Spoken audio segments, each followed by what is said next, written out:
for justice on the battleground. We're not stopping till it's found. Nobody can judge our passionate actions here. The gallows coming down. Fighting for the righteous justice, fighting for the priceless truth, blurring all the lines between the bad and the good. Yeah. Fighting for the justice, no matter what we do. Three perspectives, sharing one objective, yeah. Justice calls.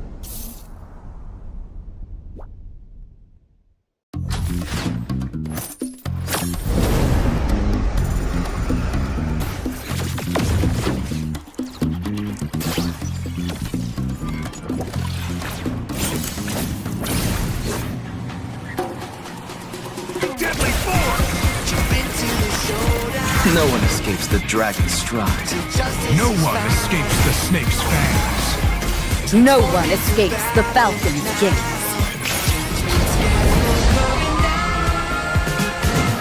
Fighting for the righteous justice, fighting for the priceless truth, blurring all the lines between the bad and the good. Yeah. Fighting for the justice, no matter what we do. Three perspectives, sharing one objective. Yeah. Everybody's fighting for the truth.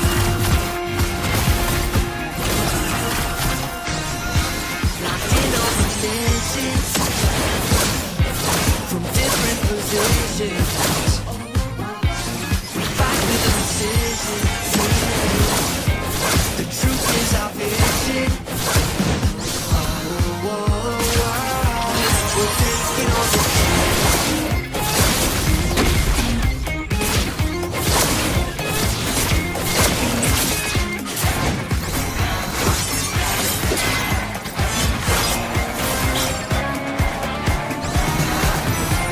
We're calling for justice on the battleground. We're not stopping till it's found. Nobody can judge our passionate actions here. The gallows coming down. Fighting for the righteous justice, fighting for the priceless truth, blurring all the lines between the bad and the good. Yeah. Fighting for the justice, no matter what we do. Three perspectives, sharing one objective, yeah. Justice calls.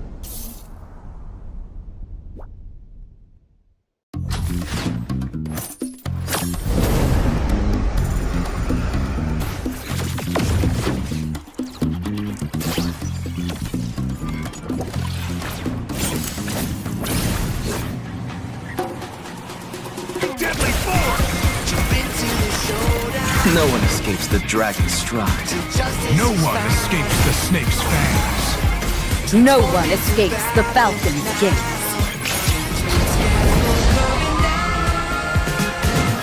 Fighting for the righteous justice, fighting for the priceless truth, blurring all the lines between the bad and the good. Yeah. Fighting for the justice, no matter what we do. Three perspectives, sharing one objective, yeah.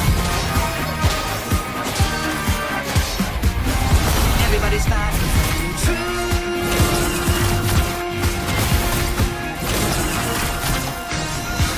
Locked in on positions from different positions. We fight with precision. The truth is our vision. Oh, oh, oh. We're taking on the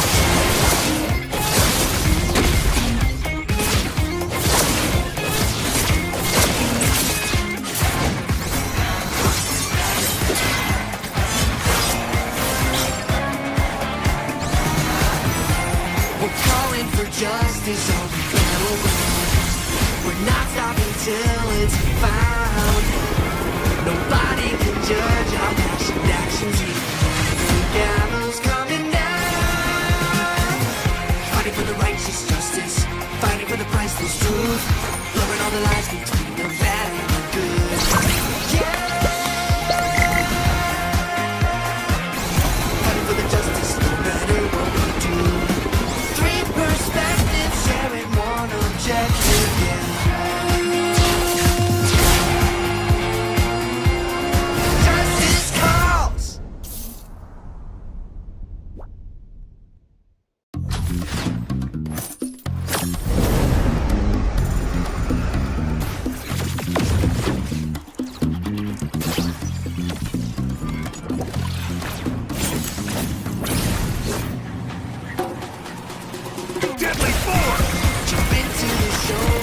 No one escapes the dragon's stride. Justice No is one found. escapes the snake's fangs. No one escapes the falcon's gaze.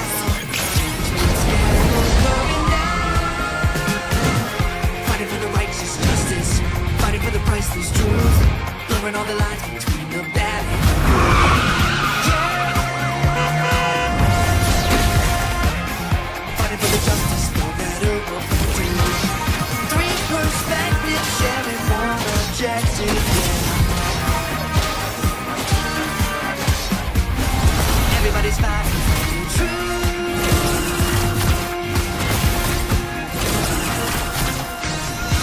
Locked in on missions from different positions. We fight with precision. The truth is our vision.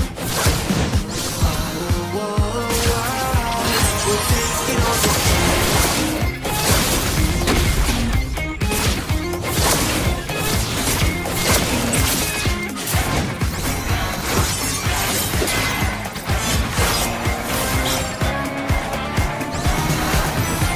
We're calling for justice all we go around.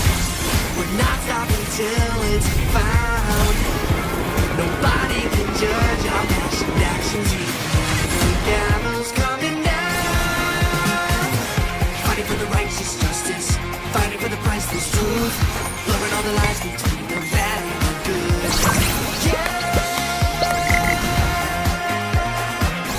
Fighting for the justice, no matter what we do. Three perspectives, sharing one objective, yeah. Justice calls.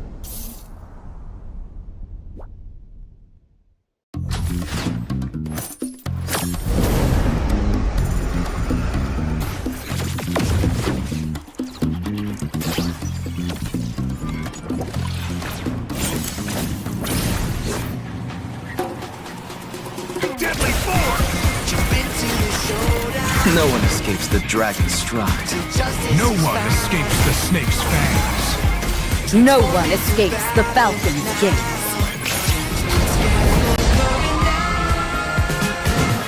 Fighting for the righteous justice, fighting for the priceless truth, blurring all the lines between the bad and the good. Fighting for the justice, no matter what we do. Three perspectives, sharing one objective, yeah. Everybody's fighting for the truth.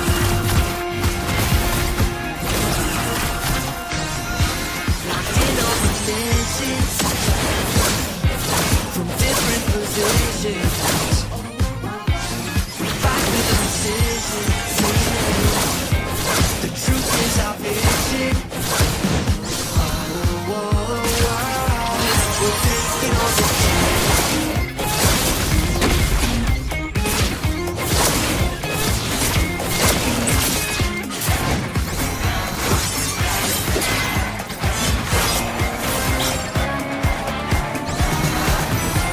We're calling for justice all we go around.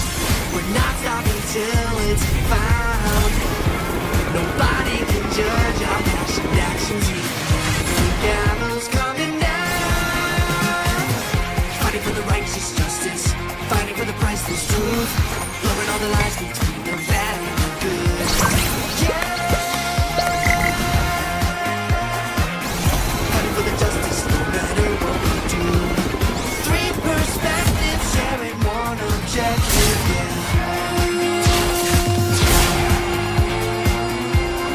Justice calls.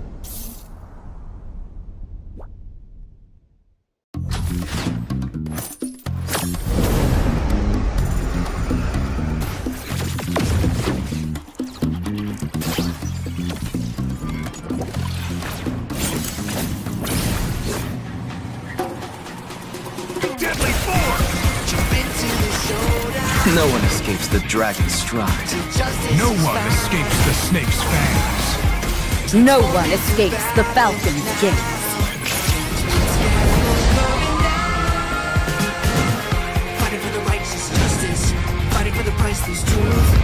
blurring all the lines between the bad and the good. Fighting for the justice, no matter what we do. Three perspectives, sharing one objective, yeah. Everybody's fighting for the truth.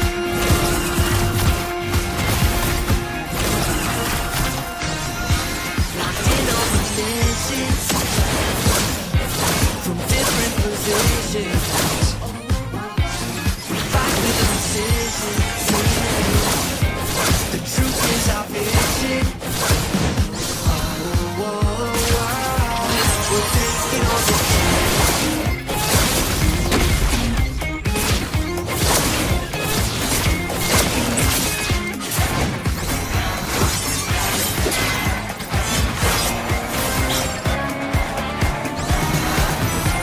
We're calling for justice on the battleground.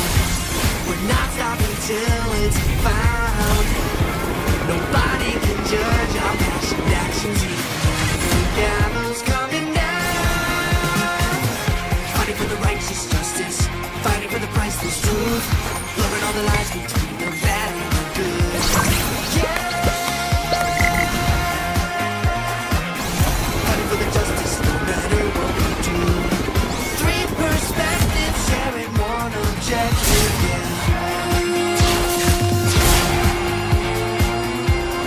Justice calls.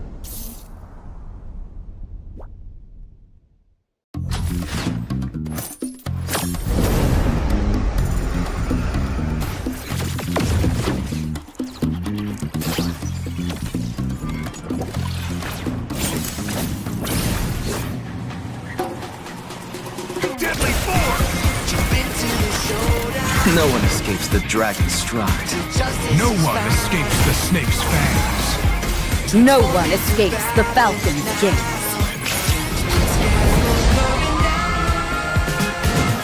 Fighting for the righteous justice. Fighting for the priceless truth. Blurring all the lines between the bad and the good. Yeah. Fighting for the justice no matter what we do.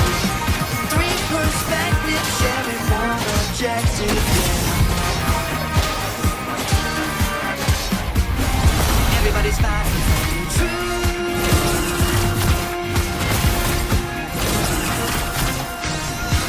Locked in on the missions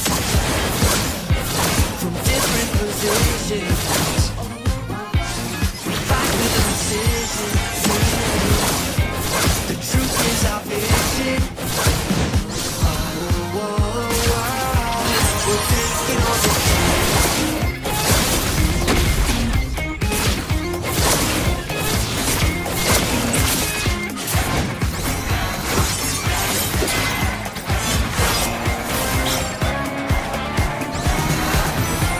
We're calling for justice on the battleground. We're not stopping till it's found. Nobody can judge our passion actions. The gavel's coming down. Fighting for the righteous justice. Fighting for the priceless truth. Blurring all the lines between the bad and the good. Yeah.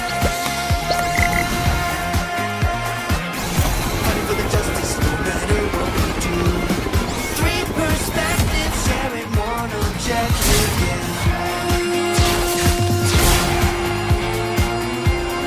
Justice calls.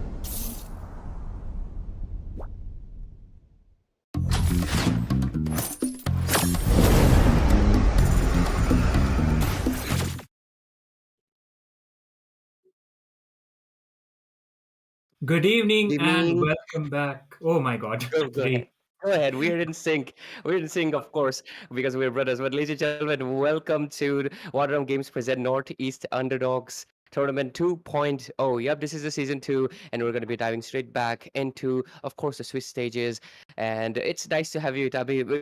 Look at us. We are literally brothers from another mother because we were so in sync. There was no dissonance. But yeah, on the casting desk, it's me, myself, Ray, and of course, joining me is Itami. Hello, Itami. Nice to have you, brother. Hello, Ray. And It feels great to be casting with you after a long, long break, and we are back on First to time in full combat. 2025. Exactly, bro. Like it's been a while actually. It's debut of Retami on Nerd 2.0. But yeah, jokes aside, we're moving ahead with the Swiss stages, and of course, the six are even higher as the matches are gonna be even lesser and thinned out. And tonight, of course, Itami introduce the teams.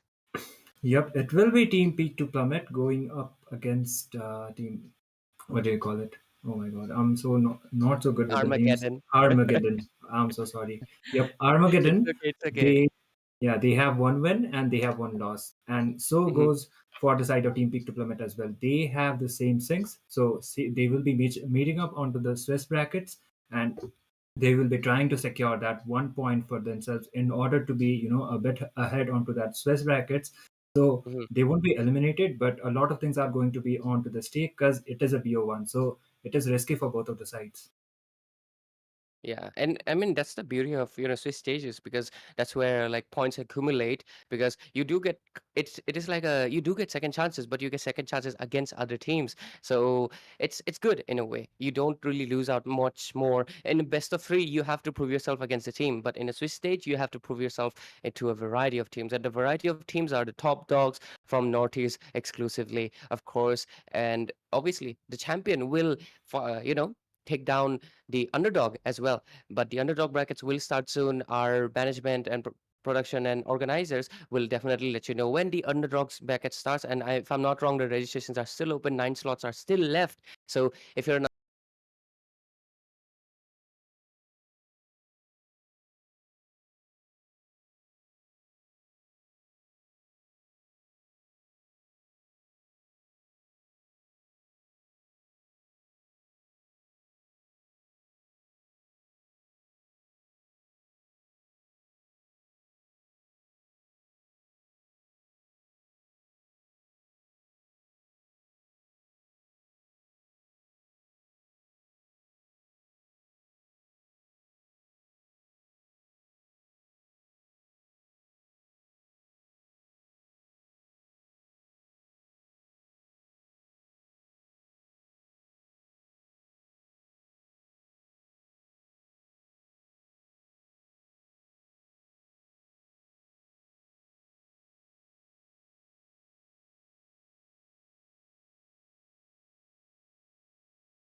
So yeah, Ora, the ora, ora. Badang.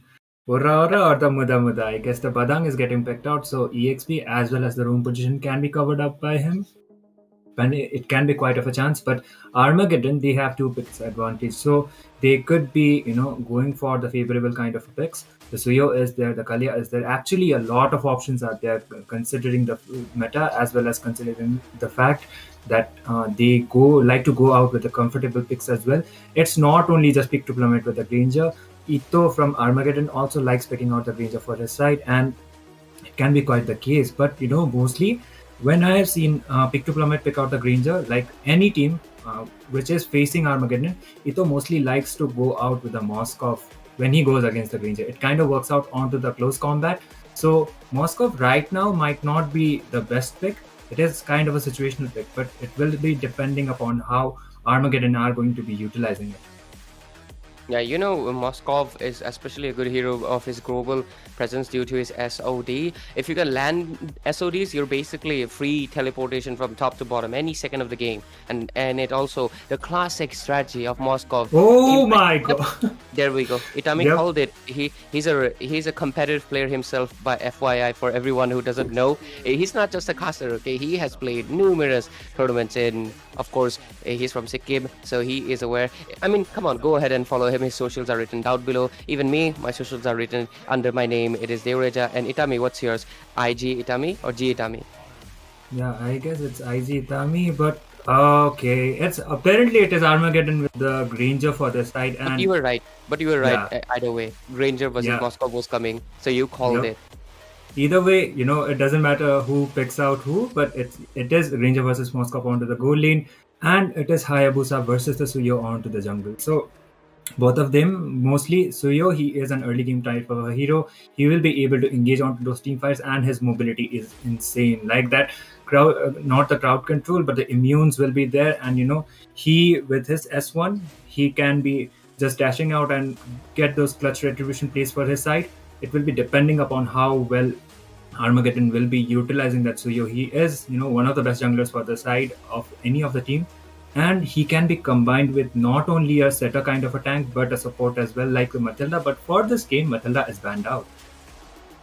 Yeah, and considering the fact that Suyo and Hayabusa, this combination is really interesting because the Suyo has the heavier snowball effect because he is a fighter slash assassin, but at the same time, there's a lot of other things you have to consider. The Hayabusa, with the recent adjustment, it's punishable if you don't use your stacks, okay? But it's rewarding if you stack up on your enemy, you dish out more damage, right? And because of it, the Hayabusa is a little bit more, it requires a little bit more focus. So because of that, if Yaipaba on this Hayabusa is able to make those plays, Suyo will be facing difficulties, and so is the Granger. But at the same time, if not, Suyo has a Soul Saver, Evil Queller. All those skills are so easy to just poke and dish out the damage and take the objectives. So that is something that Team Peak to Plummet has to watch out for. But of course, Armageddon gonna be banning out all the global presence, because if you look at it, Peak to Plummet already have the Moskov, so they did not want more teleporting business, and it makes sense. On the other hand, P2P did not want tanky business because there was the Katot Kacha,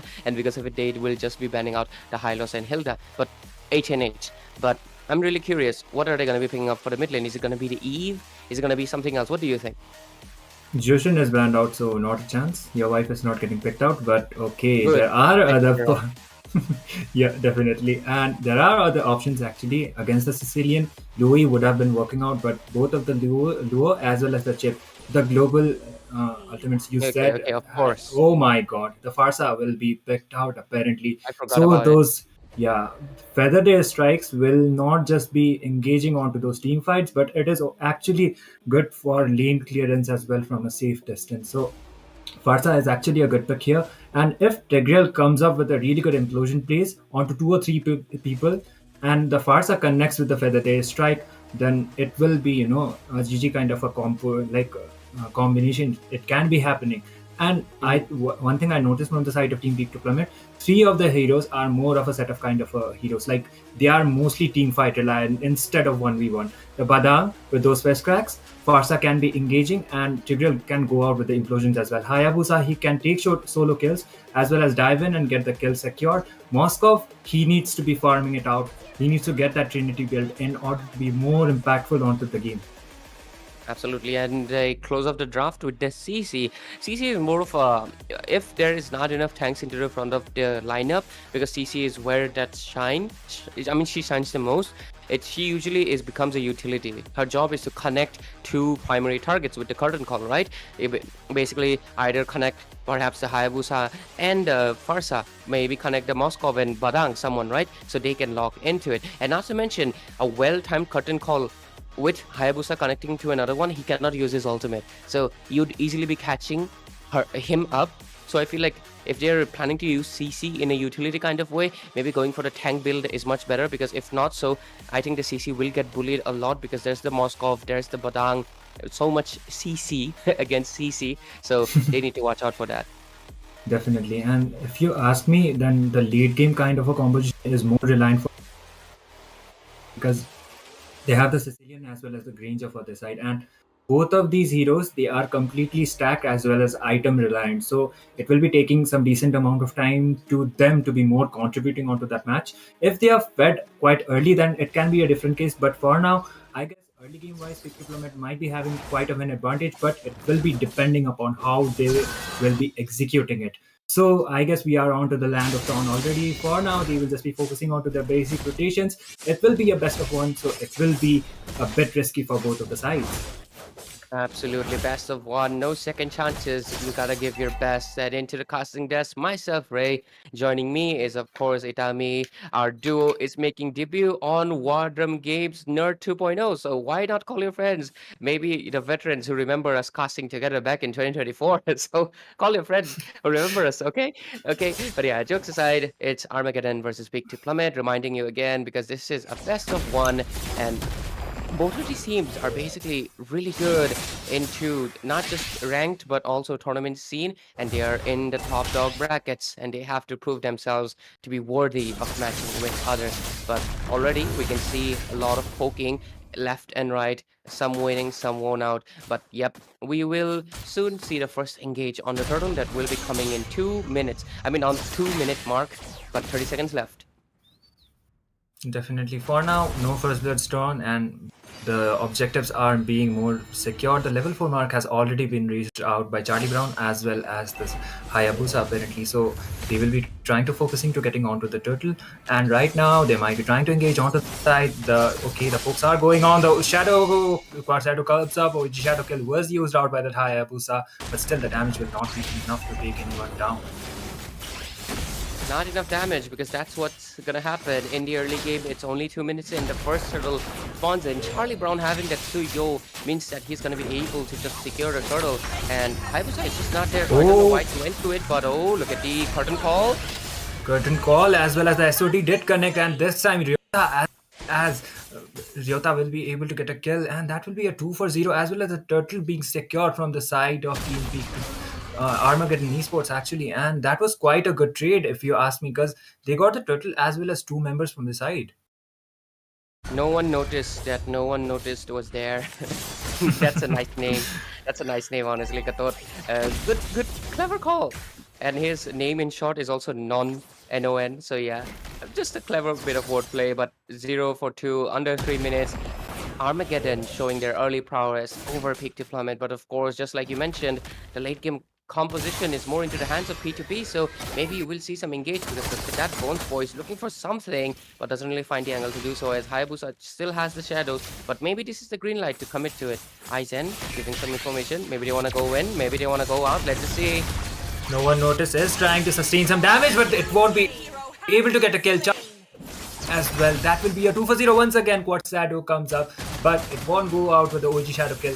Aware of the consequences that if he tries to engage once again, then he might be the one going now. Next onto that chopping block. Looks like they will be trying to secure that tower. No one noticed. Dives in again. Oh my god, that Tigreal King comes up with the flickers, just being able to save his life somehow. so far that 0-4 score is actually, I feel like there because Peak to Plummet is committing a little bit unnecessarily, because I feel like they have a composition that works best in the later game, but they're trying to engage. I understand that they are, I mean, you don't really just want to keep the enemy farming up, especially considering the fact that there is a Sicilian, which is the insurance for, what was I about to say? Insurance? Yeah, insurance for Armageddon. Oh my god, so much damage. That was close, but yeah. I feel like they need to basically play in the defensive side, wait for a little bit itemization, and then go in because they do have Skyzen on Granger. But I feel like they also don't want to take that risk, and they're kind of like losing basically either way, because look at that, 2 turtles. Right now, we might see another engage. AOTG into 3 people. There's the taunt as well, and they... Skyzen goes down as well as Mins. There goes Lemonade. That will be a 3-4-0. Once again, favorable for the side of Team Armageddon Esports. Gatokaja goes down, but that will be a 4. It's only the Hayabusa remaining, and they completely won onto that team fight. Quad Shadow has been used out. OG Shadow kill will be coming up, but it won't be enough. Itto gets out somehow, and the Spear of Destruction comes up. But Skyzen, he won't be initiating. He knows if he tries to go in, he's just going to be going down. And just under 5 minutes, Armageddon really showing a lot of dominance with their composition, and this is the best of 1. There are no second chances, and oh my god, look at the damage that's coming in from Armageddon. Skyzen? That is close. That was close, but I don't think so. Whether their strike being used out, Charlie Brown will be able to sustain it somehow. They will be going back, disengaging, but still it is favorable for the side of Team Armageddon Esports, and overextension from the side of Team Peak to Plummet right now. Even if they try to engage onto those fights, the goal lead as well as the itemizations is definitely not favorable for their side. They will only end up losing their members, so it's not worth it. And looking at Ito, he got this Hunter Strike first, and definitely he's going for the Sky Piercer. If he's acquired with those skills, it will be good for him. But for now, it's only the assist. But Granger, we do know, he starts to shine once he gets his stacks as well as once he gets those core items he needs. Of course, that is the main thing. And right now, having the Sky Piercer means that he's going to be stacking up from here and out. So Suyo can kiss those kills goodbye because he's going to be making sure that Granger snipes all those kills. But overall, the score is 1-9. The goal lead is 5,000 into the hands of Armageddon, and they're leading with quite a bit of lead. Okay, but of course, Kaizen with the Moskov going for the standard push play. I think that is something that Armageddon should have seen it coming, but it's okay. It's not like, that might have been a mistake. Quad Shadow being used out. The Vengeance will be able to sustain the damage somehow. They got the turtle and they will be trying to... Yaifaba gets a kill onto Ryota this time. That will be a shutdown. Peak to Plummet comes online, but Ito gets a kill. And Charlie Brown tries to engage as well. He gets another. That will be a 2-for-2 for both of the sides. Armageddon gets a turtle, but still... They are trying to dive into Yaifaba. The recall is being used out, and somehow he might be able to escape. The Moskov goes back. Yaifaba might be the one going down next, and the taunt is right up to the point. He goes down. Charlie Brown with the initiation, and no one noticed with another kill onto his knee. No one noticed. I just love that name. It feels like we're calling out like secret play overall. The damage indeed. Oh, Skyzen goes in on to 3 people. He will just be taken down. That was not a good decision. Definitely that. He maybe was trying to get some vision with the SOD.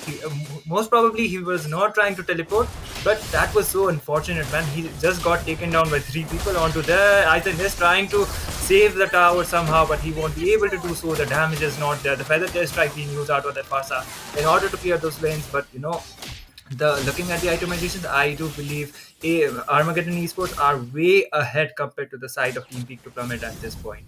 Of course, 7,000 goal lead, and looking at the map coverage, they have 5 turrets down. Only the inhibitors are the left standing. Look at that, the top tier 2 also falls. So basically, the inhibitor is basically vulnerable to any oncoming lords, and that is basically close to a death sentence, because this is where you're no longer trying to have a trade, you're trying to have a bounce back, you're trying to look for that epic comeback, and I'm not really sure if it's going to be possible. We were discussing how this is a late game kind of composition for Peak to Plummet, but we almost forgot to point out the elephant in the room. Not elephant, maybe the vampire in the room. That's the Sicilian.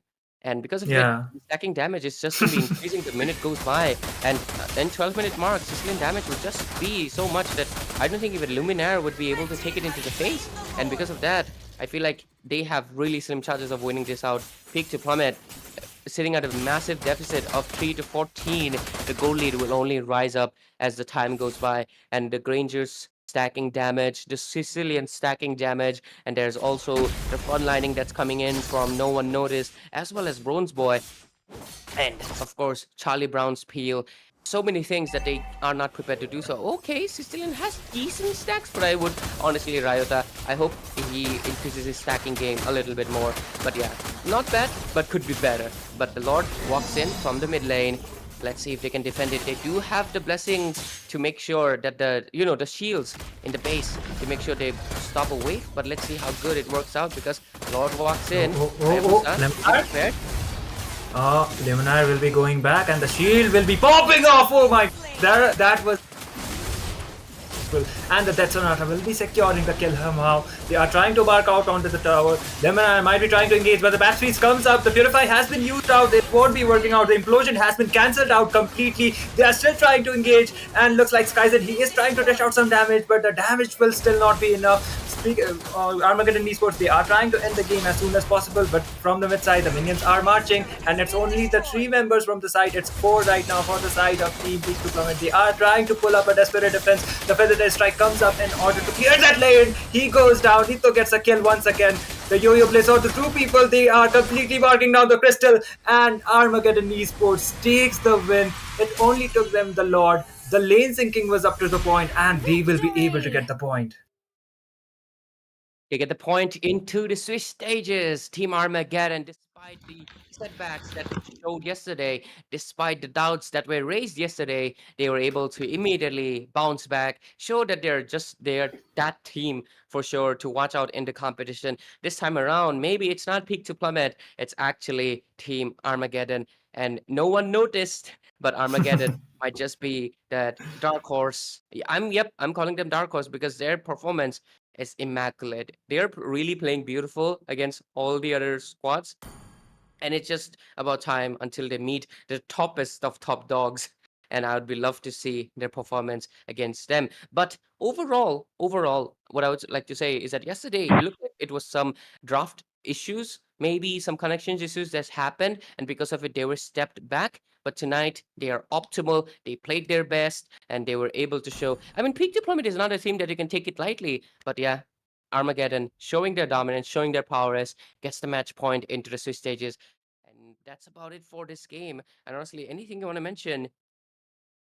I guess Team Big Diplomat, they had for the early game they had the Farsa for their side, but the Farsa, as soon as the Suya was diving, she was getting taken down. So it was not the positioning that was the problem, but the execution from the side of Team Armageddon onto the early phases of the game was way too better compared to the side of Team Peak to Plummet. And they just not only focused onto their objectives, but they got the kills as well. And Skyzen and Ryota, not Skyzen actually, it was Ito and Ryota who were the late game composition, the Sicilian as well as the Granger.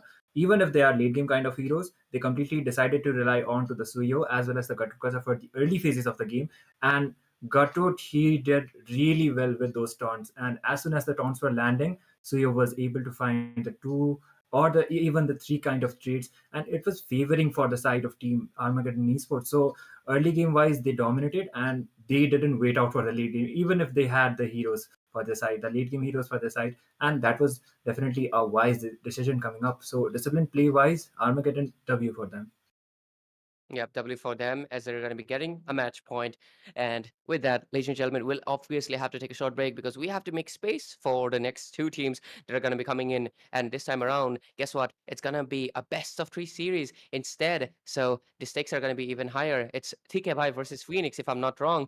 And Yep. the loser would be eliminated out of the competition because for them, it's a knockout. And we're going to be waiting for that. And until then, stay tuned. Grab some popcorn. Maybe not popcorn because it's not a movie. Grab some chips. Chips are much better to watch. Okay, that's my thing. But maybe you like eating something else. Maybe kaju badam. Go ahead, pick up anything you like. Stay tuned. We'll be right back with the next match of the evening. Stay tuned. If you're a fan, if you're a friend. But yeah, stay tuned. We'll be right back.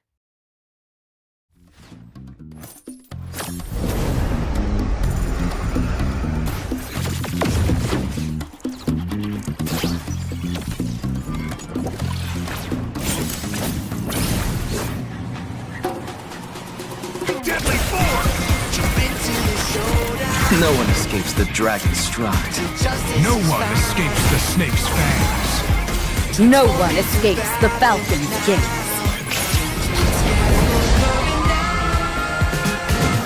Fighting for the righteous justice, fighting for the priceless truth, blurring all the lines between the bad and the good.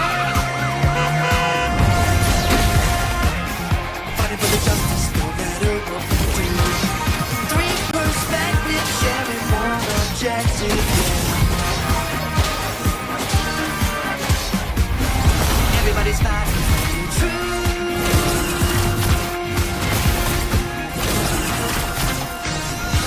Locked in on missions from different positions. We fight with precision. The truth is our vision. We're taking on the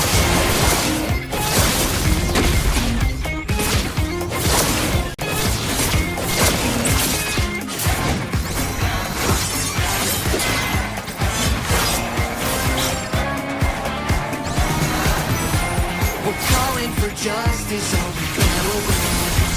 We're not stopping till it's found. Nobody can judge our passionate actions. The gallows coming down.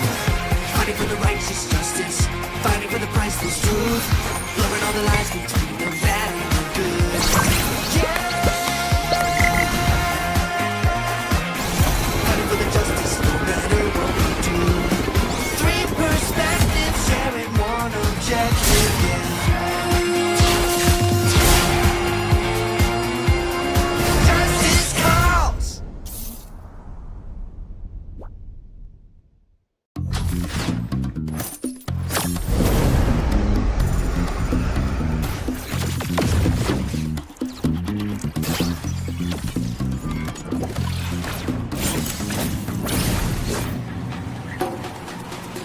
Deadly force! Jump into the showdown. No one escapes the dragon's stride. Justice No is one found. escapes the snake's fangs. No one escapes the falcon's gaze.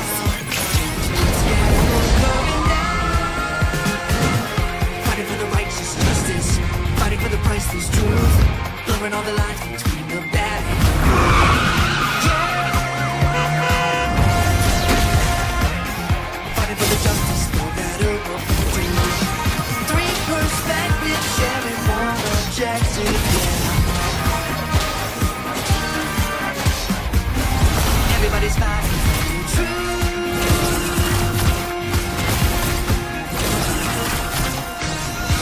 Locked in on missions from different positions. We fight with precision. The truth is our vision. We're taking on the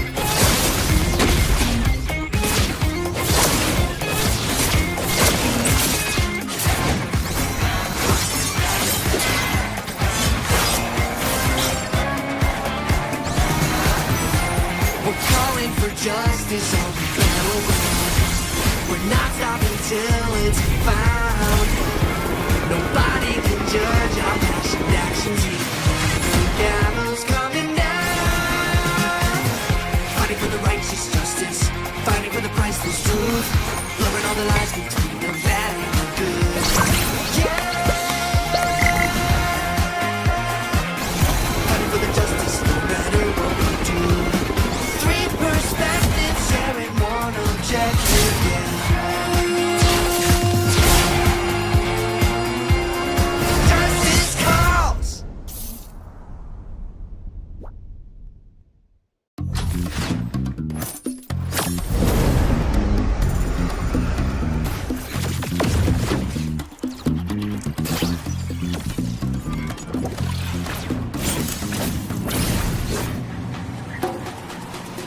Deadly force! Jump into the showdown. No one escapes the dragon's stride. Justice No is one found. escapes the snake's fangs. No one escapes the falcon's gaze.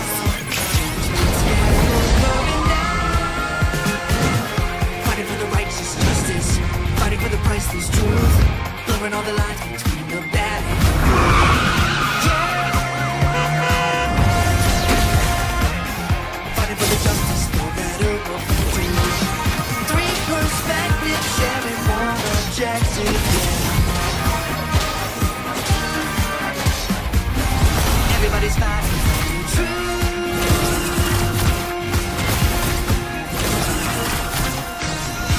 Locked in on positions from different positions. We fight with precision.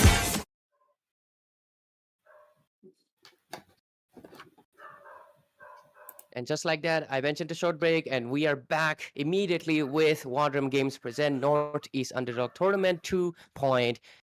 And we're going to be diving straight back into the matches of the evening. And right now, we have Thick Heb High versus Phoenix Esports. And this is going to be a best of 3 knockouts. And so, Phoenix, their stakes are much higher because Thick Heb High is already a known team that has been like shown their prowess over others, at least in LAN tournaments in Assam. But anyways, we're going to be diving into that game soon. But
out against the Granger. If he is really aggressive, then it can be otherwise kind of a situation. On to the close combat, Carry has more of an advantage. But in terms of the range, Granger can be securing. He has the higher possibility to secure those kills onto the early phases of the game because of his Rhapsody as well as the Death Sonata. So he can just be poking out that Carry, and he can just be because of the poking, he can just be forcing that you Carry to just go recall out onto the base. So that will end her losing up a lot of gold onto the gold lane phase.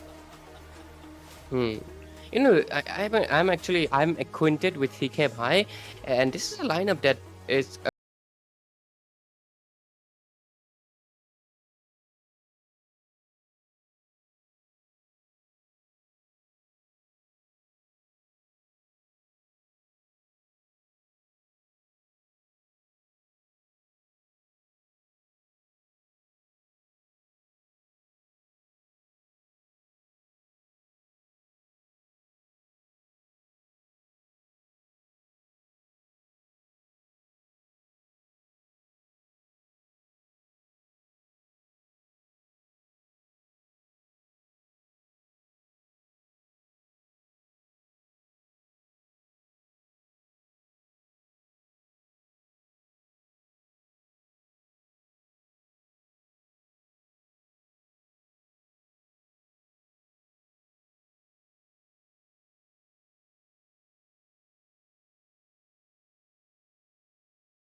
it's a funny nitpick to be picking up, I guess. But yeah, jokes aside, ladies and gentlemen, we're gonna be diving straight into the land of dawn. This is the best of three, and this is between Phoenix and TK High. Into the casting desk, myself Ray, and joining me is of course my brother Itamian. Already, Oh! Ishin, what was that positioning?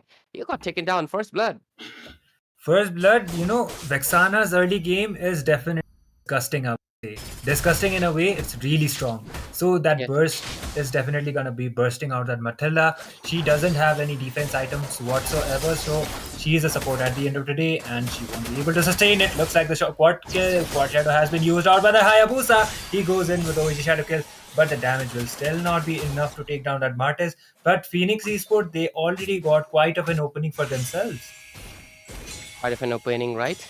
Getting that one kill and denying any form of snowball to Martis basically makes him, it feels bad to say, but makes him really useless because Martis, if he doesn't get the kills, if he doesn't get the stacks, he's just basically another fighter to be reckoned with. Nothing much, nothing special.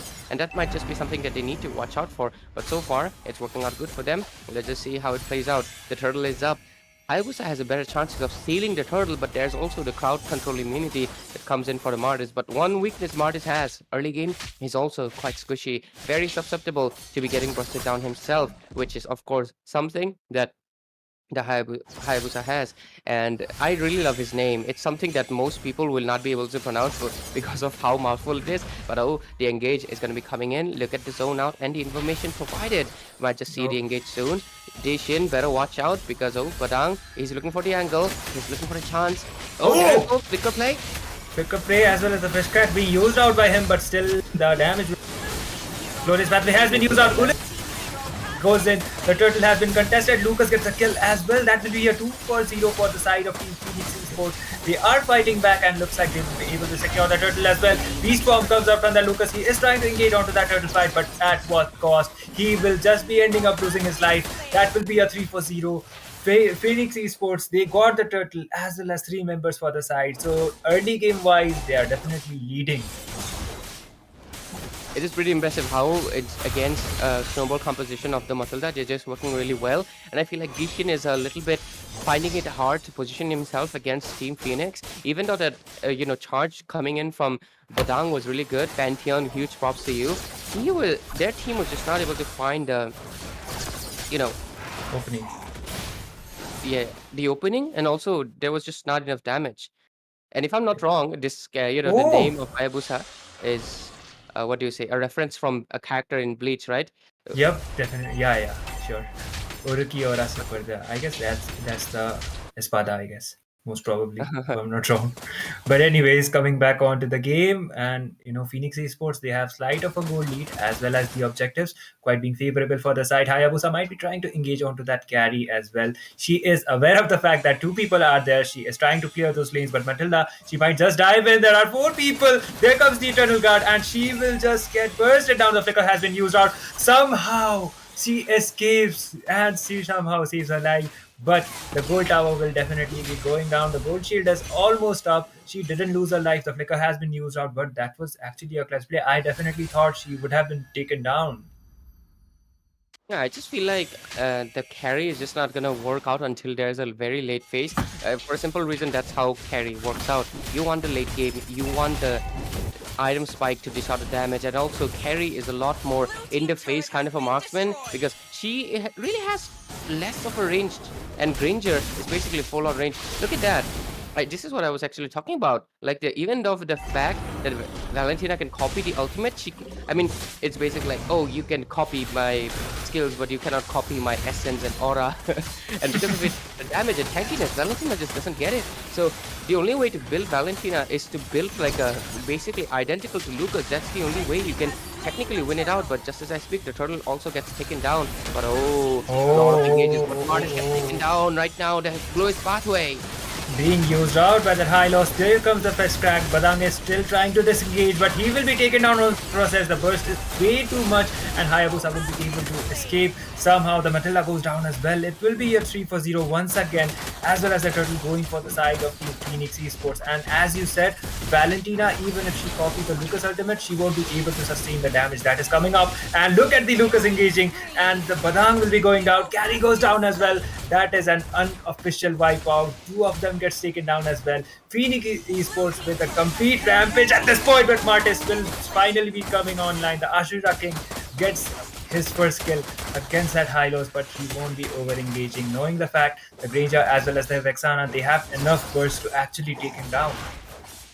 Yeah, and I just think that the Valentina against the Lucas, it was good when people did not realize how to play Lucas, okay? It was a good, yeah, honestly, because in the first week of the Lucas release, not many people were able to capitalize how to play Lucas to the best of his option, and because of that, some people played Valentina EXP, okay? And they played it like a tank. Oh my god, they need to watch out. They need to watch out from these kind of ambushes because they almost lost 2 of their members, and this is what I was talking about. Valentina is just so much more utility, and if you just want the ultimate, I feel like it's just not worth it because she doesn't have the damage, she doesn't have the tankiness. She's basically midst of nothing right now. And What is? Taken down. 1 for 10. You score 6,000 gold lead into the hands of Phoenix, and it's a pure snowball, pure utter domination. Looking at the draft, the early game phases was supposed to be favoring TK Bhai, but it's not happening. Okay Bro are definitely losing it out onto the early game phases as well. Look at that high loss, just recalling it out, taunting them, and looks like they will be trying to engage once again. Vexana's taunt won't be connecting. And looks like the turtle will be started to get contested, or maybe they will not be contesting it. Instead, they are aware of the fact that they have the lead, and they will just be waiting out for that 8th minute Lord. So that is a safer choice. And in terms of the objectives too, Team Phoenix Esports, they already got 3 towers onto their name. So map control is definitely there, and the visions that they need will also be there as well. Absolutely right, Izami. The map control River Control was already lost the moment they picked up the Valentina.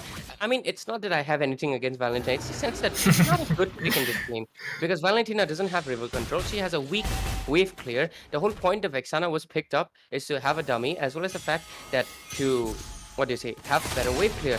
Lucas with having that is a good engage, but not enough damage.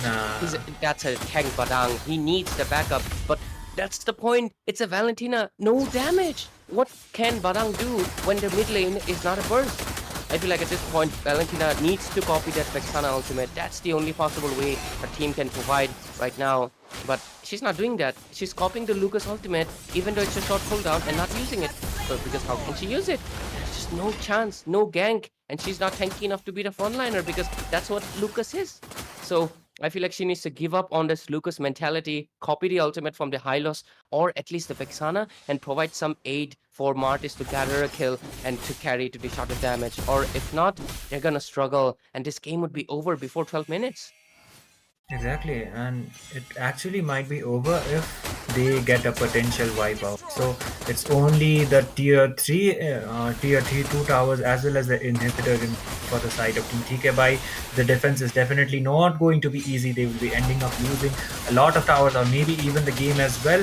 And looks like the Granger as well as the Vexana, they are trying to burst it out. The engages are not there yet from the high loss, but even if they try to dive in, even if they lose those members, I do believe the trades will still be favorable for the side. They are focusing on to the neutral objectives, that is going to be securing as much towers as possible, and there might be a potential team fight coming up. The Eternal Guard has been used out. Look at the burst coming up from onto that carry.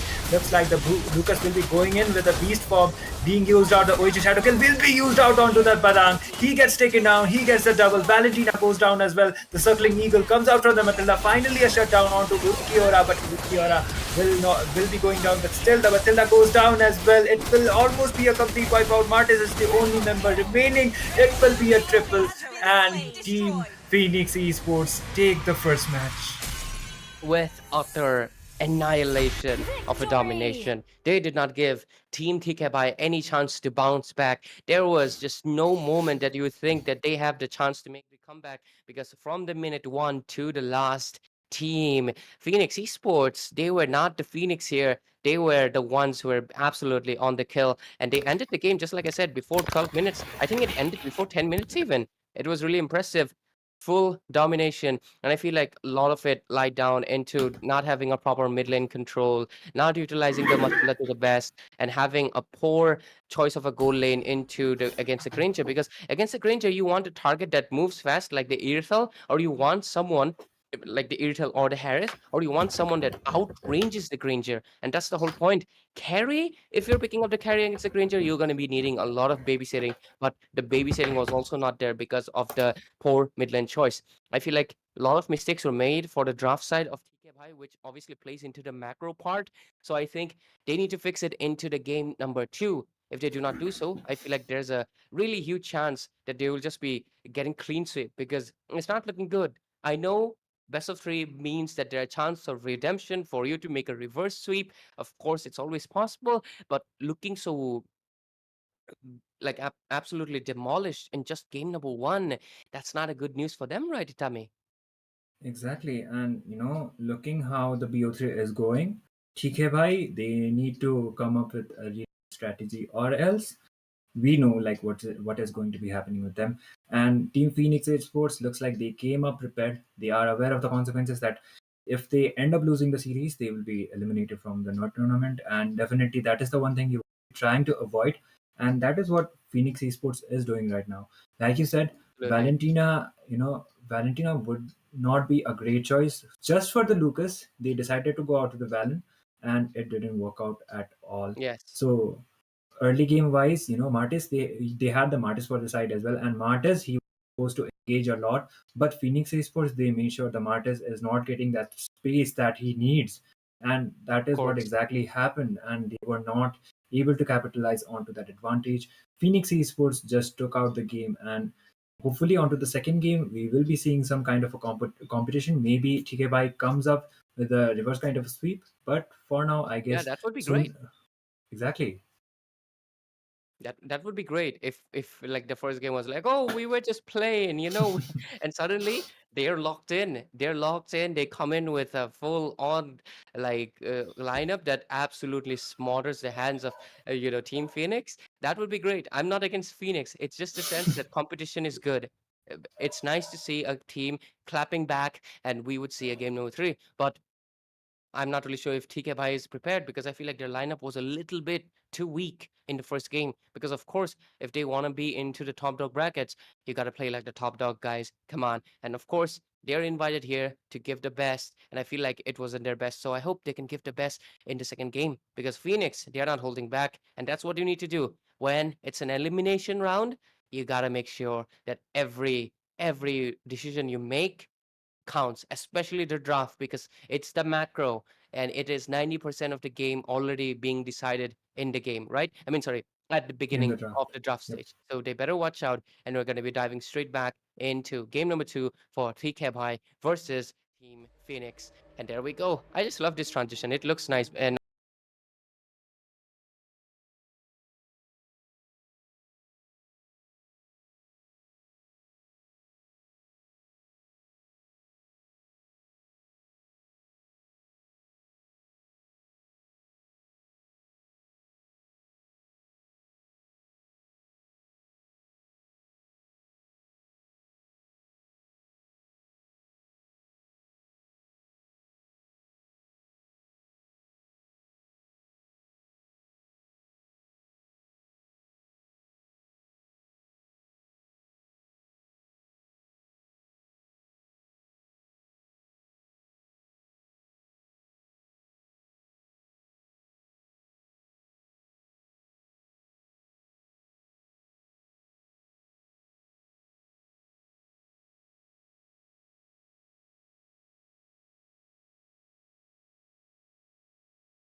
shoulders of the Brody and the Xborg. Yep, and the onto the gold lane phase, Brody against the Bruno. So one hero Bro. he recently got a nerf. That is the Bruno. Onto the M5 scene, we did see how dominant he was, combined with the Of course, Malefic gun. yeah. It was not only the range, but the damage coming from him was insane. But onto the after the nerfs he got, he is not that much prioritized onto the tournament scene. Brody meanwhile recently got the adjustment. His S2 has been a lot smoother. It has a smoother animation, so he will be able to engage more onto those team fights. So it will be a nerf versus a buff hero, apparently onto the gold side, and we are back onto the game. Phoenix Esports, they already have one game for the side, so the match point. But the main question is, can TK come up with a sweep? Of course, ladies and gentlemen, welcome to the Land of Dawn, and this is still the Swiss stages, but tonight is the first round of elimination, as we're going to be seeing Phoenix and TKY in a best-of-3 knockout. And TKY, they're basically on a match point. They have to make sure they win this out, or they're going to be in a lot of trouble, as they will get clean swept out of the competition of Nerd 2.0. But anyways, let's just see the rotations and everything. It's not too special, but oh, look at that. Good rotation coming in from the hands of Phoenix. They know that they can pressure into the Hylos, because Hylos is just not something that can easily escape, right? And they can also bait out the Revitalize. But I love the fact that you mentioned out the Brody versus Bruno, versus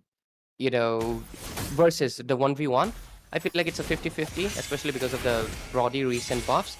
And also he got the Neobi skin, but he did not go for it. That's interesting. I feel like that's the first Brody who did not decide to go in for it. But yeah, look at that. Into the bottom lane. High loss. That might be a bad decision.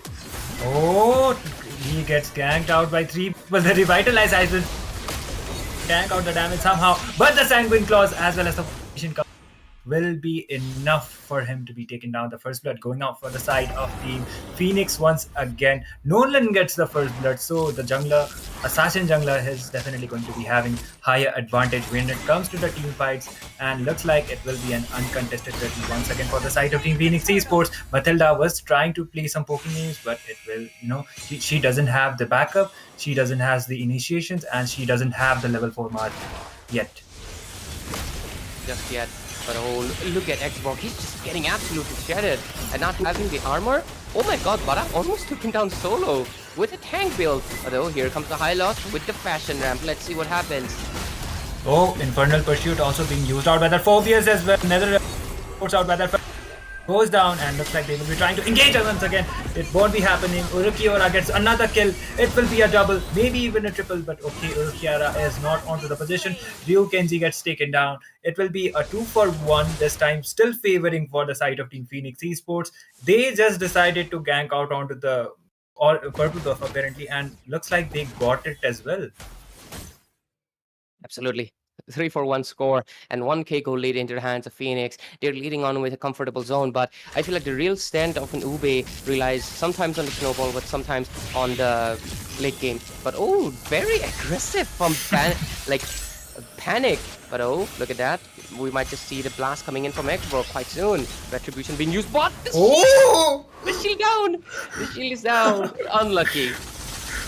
So unfortunate, man. He was trying to engage with the last insanity, but he got blasted instead. So he won't be engaging for now. And looks like onto the top side, the Sicilian as well as they are trying to zone out the Brody. But still the Matilda, she is trying to provide the vision. For now, Phoenix Esports, look at the high loss, just, oh my god, off-cam kill onto the mid side. Matilda gets taken down onto the process. The turtle will be spawning, and by far, looking at the map control and looking at the pace of the game, Phoenix Esports, it's kind of giving the deja vu of the previous game. Phobias with that overextension, he might be taken down this time. The flicker has been used out as well as coming up from him, but he won't be able to sustain it this time. He goes down, and looks like Brody with the nether rim right on time, but okay, look at the burst coming up. Somehow with 1 HP he was able to save his life, but I guess the dawn of our memory was not there. Look at that, Matilda gets taken down once again. 4 minutes 30 seconds onto the game, and Nolan already has 5 kills onto his name. Xborg just misses his retribution, and Phoenix Esports gets another objective.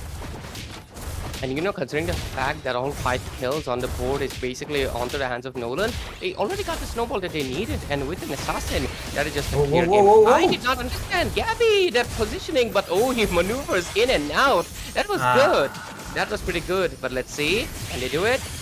The stacks was not enough for that torn apart memory, but Shin goes this time. But Urukiora comes up with the engage. Aditya gets the kill. That will be a double for the Nolan. It's already 7 kills for his name. Last Insanity comes up. Aditya gets taken down. Looks like Nolan will be trying to engage, and that will be a triple call from him. And it might be a Maniac as well, but Hylos is way too tanky. So yeah, it's not happening. But Nolan, he, like you said, he definitely got the snowball he wanted. So it is going so far so good for the side of Team Phoenix, unless Nolan gets taken down and ends up feeding. That is just pure blunder. I hope that doesn't happen. I hope that doesn't happen. But yeah, looks aside though. Ulikora, okay, let's look at the itemization. Okay, 7Cs. He's going for full burst. Bruno is going for semi-sustained lifesteal. Badang with the tanky build, and so is the Phobius. And of course, Islin with the classic build. On the other hand, Hylos not prioritizing the anti-heal. That's interesting. Understandable though. There's full-on burst, so he's going for a little bit of defense. But yeah, Brody with the Malefic gun wants a little bit more range.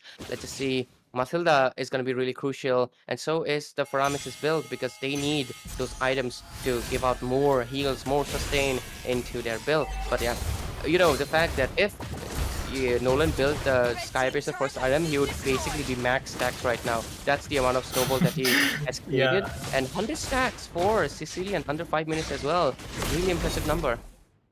Exactly, and mostly we see onto the 5-minute mark, we see 50 plus stacks, but he already got 100 stacks actually. So Sicilian, it's even if the Nolan gets taken. Oh my god, this guy just goes in. The Faramis, he doesn't even got the time to use another ramp. The engages are there onto the bot side. The last Insanity is yet to be used down. Badang goes down onto the process, and looks like it will be 3k by coming up onto the top onto the team fight this time. Phobius might be going down as well. It will be a triple actually for IG and Leo. He is trying to engage, but Nolan comes up with a follow-up. There will be another kill, and Xbox doesn't have the immortality yet, and he will be trying to dive in onto that Xbox. He is just emoting, and he is kind of sure that he will be getting the kill. And there goes the ultimate curtain call right up to the point. That will be a legendary, as well as 11th kill for his name. Was it called curtain call or was it fracture? Oh shit! Yeah. Oh, no issues, no issues. For a second, I was like, "Where is CC?" Don't worry, Zitavi. It's the he like Nolan calls it fracture. Like it's the rift, the damage of the rift. The fracture damage was obviously there. I think Nolan was just playing with him because he knew that the fracture cooldown was gonna come and he will be able to dish out the damage that come out of it. But yeah, that was a slow little bit of bounce back that was able to come back from TK high. But yeah, it was just not there just yet. The goalie is still 5,000 into the hands of Phoenix, but we just saw a little bit of a glimpse that the Ubi spread, when they're 5 men together, it can work out, and maybe Phoenix might just be getting punished quite soon. Unless this Sicilian stacking up, it can change the game, because of course a good well-timed Sanguine Claws can easily disrupt an Ube strat, because they stick together, and when you stick together, you're also very vulnerable to getting taken down together as well. Bottom lane, Bruno with the damage takes down the turret, but he's alone, but they are not aware. They don't have enough information about who's hiding where. Yep, and for now, objectives-wise also, Phoenix Esports are quite leading the game. The Lord has already been spawned down, and most probably that will be an uncontested dot. Xborg is nowhere near to be contesting it, and he is not in a position to be doing it well as well. Looks like Badang, he will be trying to engage. He does. The armor has been popped out by that Xborg. The Hylos goes in with the Glorious Pathway, but still, they have decided to disengage. And, that is a safer decision, considering the fact how much of a goal lead and how much objectives Phoenix Esports has already been already secured. They have 3 towers advantage, so map control as well as the river control is definitely favorable for this side. 30-7 score right now, and we're seeing a 6,000 goal lead. No, 7,000 goal lead in the hands of Team Phoenix, right, Itami? And the Lord is also walking down from the bottom lane. CCLN is sitting comfortably with 2 1s on his build and a full burst onto the hands of Nolan. He also got the Blade of Despair, so he's so much ahead. Look at the burst, just one shield in, and he's already taken down Hexborg and bursted him down before he could do anything. And basically no Xborg, Oh, no proper burst. They are relying solely on Brody and the sustains that they have. Let's see if they can make it to defense, because 10 minutes in, the Lord walks in. There is the defense though. Oh, the Lord gets smellared. Oh, there's Padang. but Brody goes down as well. Two members from the side of might end up, but the Netherrealm will be coming up right on time. Faramis won't be able to save his life though. It's only the Hylos remaining, and the minions are also there. Looks like Team Phoenix Esports, they will be trying to end the game, but Xbox comes up with a follow-up. The last insanity is yet to be used down by him, but still they got another objective. That will be the bot inhibit tower. Look at the damage coming up, and the Hylos goes down onto the process. The minions are there. They will be trying to end the game as soon as possible. Last insanity was used out by that Xbox in order to clear those lanes. The bat speed comes up from the Sicilian, and they will be directly locking onto the base. Phoenix Esports with the complete sweep, and they eliminate TKI. Phoenix with the clean and swift, both games ending before the 12th minute mark, coming up with great dominance and annihilation over the hands of Team Thick High. And I just feel like Team Phoenix was just on a different frequency tonight. Thick High, they have the experience of playing against a lot of teams from colleges, but I feel like they need to step up their macro play a lot more if they want to stay in the competition, because we just saw the amount of prowess that Team Phoenix had. They were just now match for it. But of course, don't be disheartened, TKI. You can return in the season 3 of Nerd, of course, and you will be, maybe you can also become that next peak to plummet. You can become the next Armageddon. But of course, this time around, Phoenix would be the one eliminating you out of the competition into the Swiss stages, the first knockout match of the Swiss stage, and Phoenix will be moving forward. And look at the Nolan having 89% kill participation. This guy was just complete snowballing all over TKI. Exactly, and he just went in. He goes in, uses the fracture, gets the kill, and goes out. That is what it was happening. And Matilda, right before we started the game, the Matilda was already got taken down. So they got the snowball they wanted, and I guess he didn't even need Sky Piercer at this point. And Urukiora will be the MVP, deserving MVP, and the engagements as well as the rotations coming up from him was up to the point. So he was there when his team needed him the most, and definitely Phoenix Esports. I guess the draft was also quite of an issue because against the Faramis, they decided to go out with the Nolan, and that was actually a good idea. They made sure like the Nolan will be taking out at Faramis way before he uses his NetherRealm, and that is what exactly happened. So draft wise as well as execution wise, Phoenix Esports will be having the upper hand, and they will still be surviving onto the tournament with a clean sweep against TKY. Of course, and I feel like they had a composition in mind, but I feel like it is just a little bit, what do you say, a situational one. And against Phoenix, who was already leading with the score, I feel like they needed a little bit more of a different kind of a draft, right? And maybe it's the fact that their hero pool is a little bit limited to what they feel comfortable in, and that's why they were not able to commit to certain hero picks. Because I feel like their mid lane committed to utility twice instead of going for a burst option. They could have went in for a Farsa. They could have picked up the Sicilian for his hand. They could have also picked up the Louis, but they did not go for any of it. Instead, they went in for twice for full on utility. And I feel like that was their weakness point. And because of it, Phoenix was able to capitalize on it, went full in burst, and were able to completely snowball and annihilate the game, eliminating Sikabai from the top dog brackets. And they will be bidding them farewell for now, but hopefully they're back for more into the next season, and of course other tournaments as well. But ladies and gentlemen, hope you enjoyed and hope you were tuned in for this best of 3 knockout matches. But of course, stay tuned for the next games as well, because we'll be right back with the next match of the evening, because of course we have more in schedule. Itami, do you want to say anything before we take a short break? Um, I don't have like the analysis is worries. pretty much done. So No worries, no worries. that, Got you, got you. I got yep, you, homie. that I got my bro Itami. So, anyways, it was nice casting with you, Itami, again. Of course, it was a pleasure having of course, a nerd presented by WarDrum Games, and of course, our production doing a great job. We'll be right back with the third match of the evening. So, stay tuned. We'll be coming back with a short break.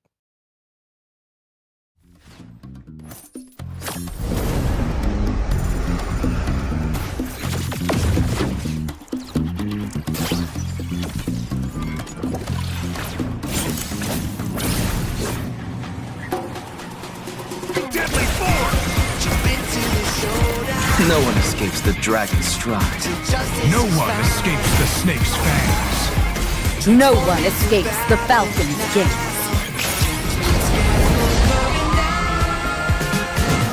Fighting for the righteous justice, fighting for the priceless truth, blurring all the lines between the bad and the good. Yeah. Fighting for the justice, no matter what we do. Three perspectives, sharing one objective. Yeah. Everybody's fighting for the truth.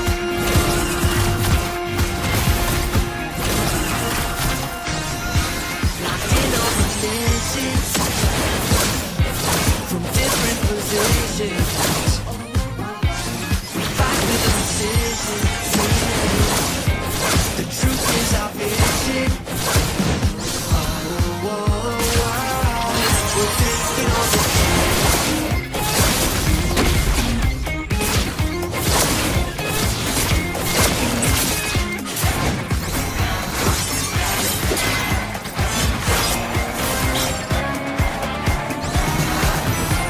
We're calling for justice on the battleground.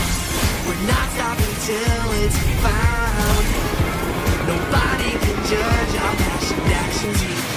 The gallows coming down. Fighting for the righteous justice, fighting for the priceless truth, blurring all the lines between the bad and the good. Yeah. Fighting for the justice, no matter what we do. Three perspectives, sharing one objective, yeah. Justice calls!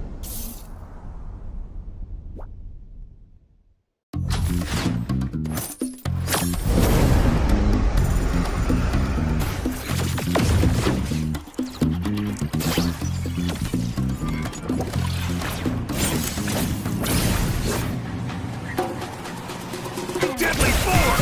Jump into the showdown. No one escapes the dragon's stride. Justice No is one found. escapes the snake's fangs. No one escapes the falcon's gaze.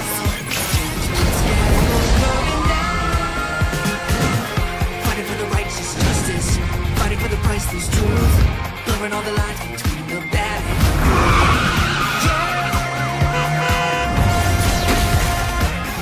Fighting for the justice, no matter what we do. Three perspectives, sharing one objective, yeah. Everybody's fighting for the truth.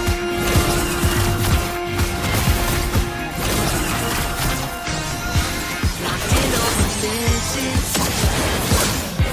from different positions, we fight with precision. The truth is our vision. Oh, oh, oh. We're taking on the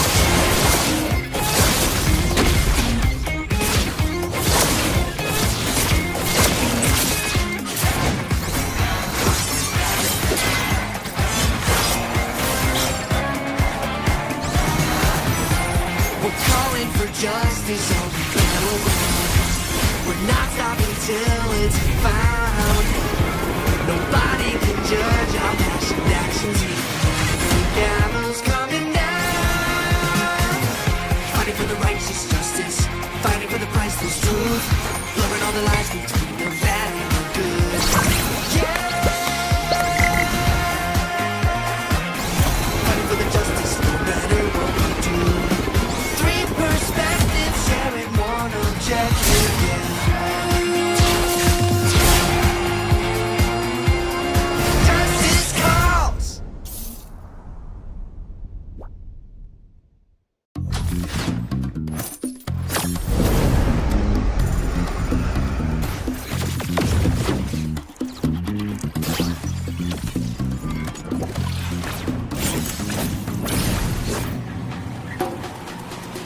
Deadly force! Jump into the showdown. No one escapes the dragon's stride. Till justice No is one found. escapes the snake's fangs. No one escapes the falcon's gaze.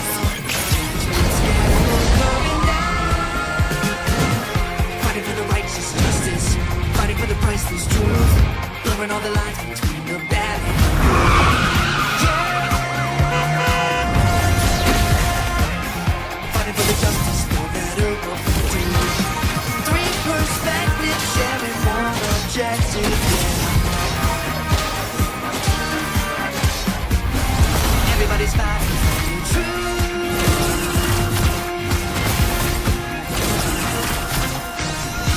Locked in on positions from different positions. We fight with precision. The truth is our vision. Oh, oh, oh. We're taking on the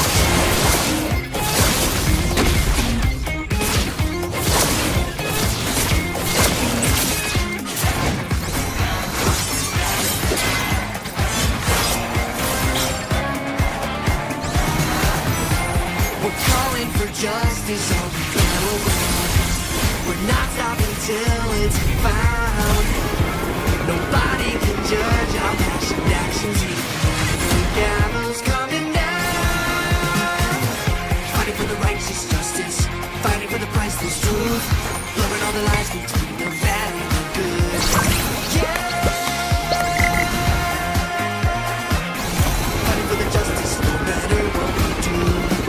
Three perspectives, sharing one objective, yeah. Justice calls!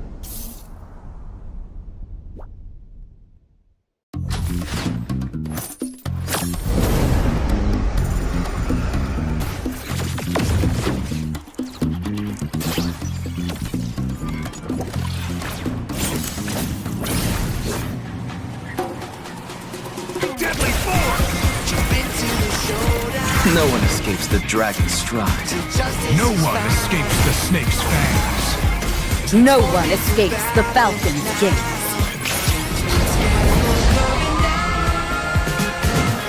Fighting for the righteous justice, fighting for the priceless truth, blurring all the lines between the bad and the good.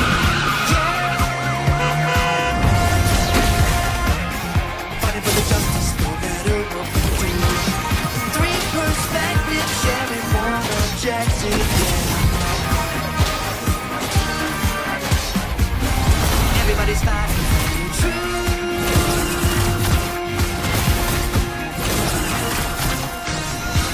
Locked in on positions from different positions. We fight with precision. The truth is our vision. Oh, oh, oh. We're taking on the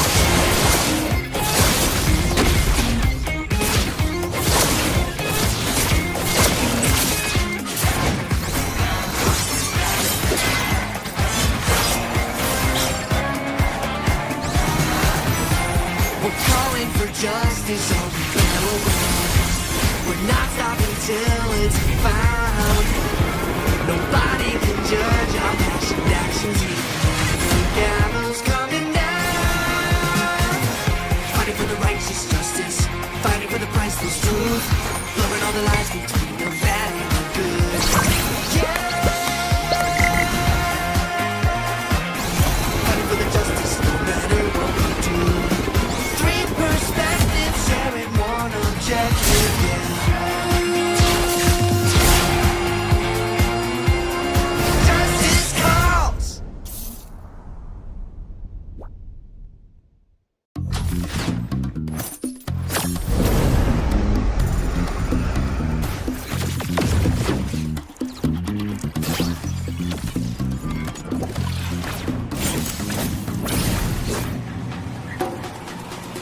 Deadly force! Jump into the showdown. No one escapes the dragon's stride. Till justice No is one found. escapes the snake's fangs. No one escapes the falcon's gaze.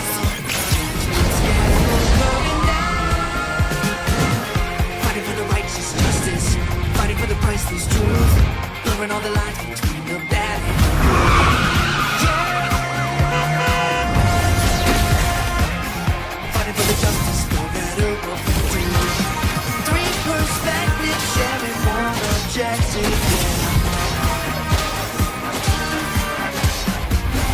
Everybody's fighting for the truth.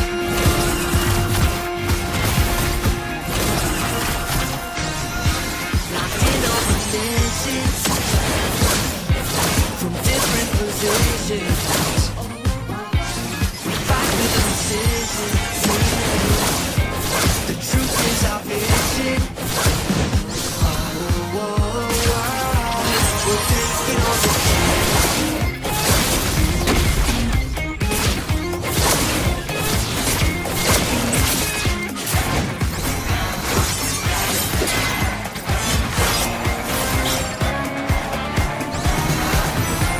We're calling for justice, all we gotta win.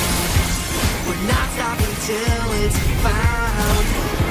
Nobody can judge our past actions. Even the gallows coming down. Fighting for the righteous justice, fighting for the priceless truth, blurring all the lines between the bad and the good. Yeah. Fighting for the justice, no matter what we do. Three perspectives, sharing one objective, yeah. Justice calls!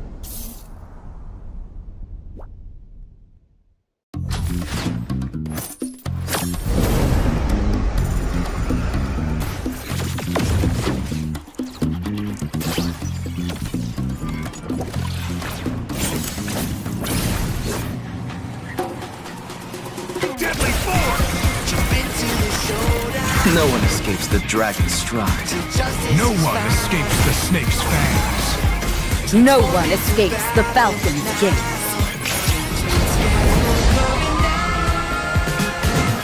Fighting for the righteous justice, fighting for the priceless truth, blurring all the lines between the bad and the good.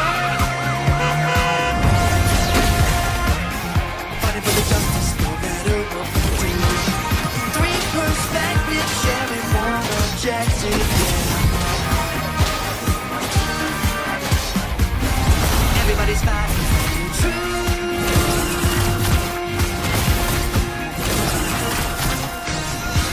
Locked in on positions from different positions. We fight with precision. The truth is our vision. We're taking on the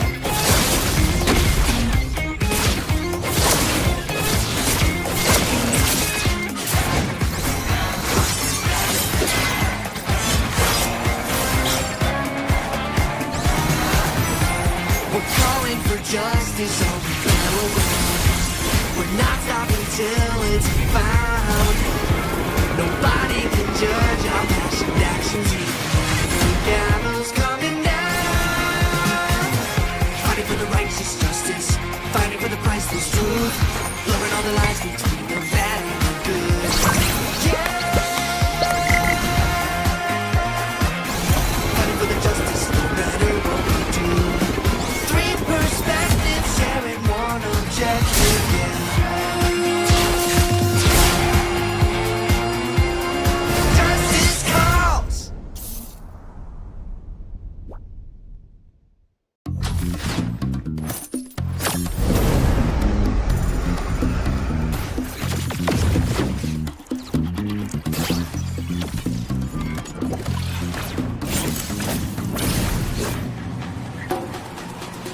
Deadly force! Jump into the showdown. No one escapes the dragon's stride. Till justice No is one found. escapes the snake's fangs. No one escapes the falcon's gaze.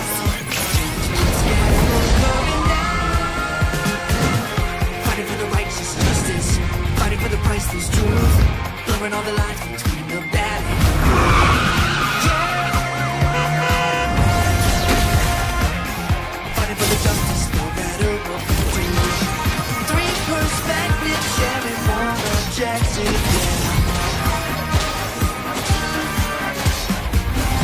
Everybody's fighting for the truth.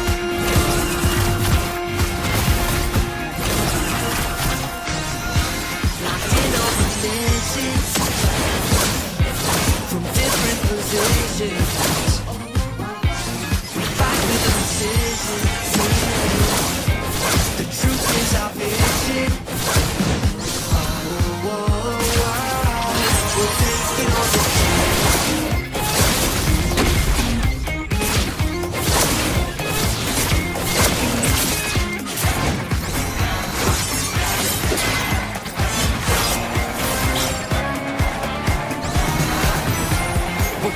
the justice on the battleground. We're not stopping till it's found.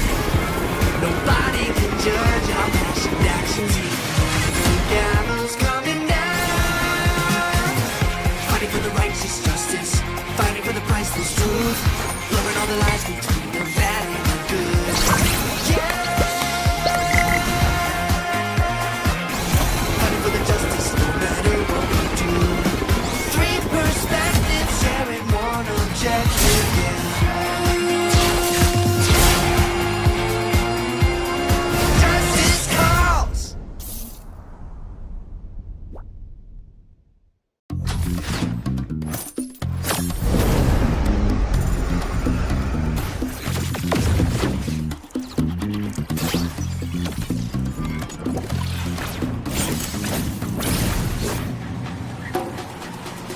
Deadly force! Jump into the showdown. No one escapes the dragon's stride. Justice No is one found. escapes the snake's fangs. No one escapes the falcon's gaze.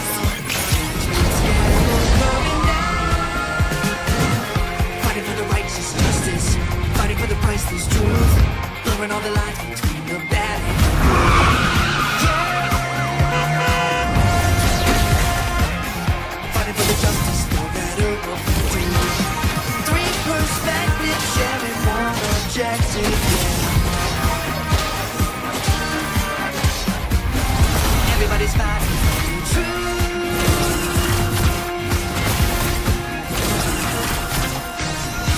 Locked in on positions from different positions. We fight with precision. The truth is our vision. We'll take it on the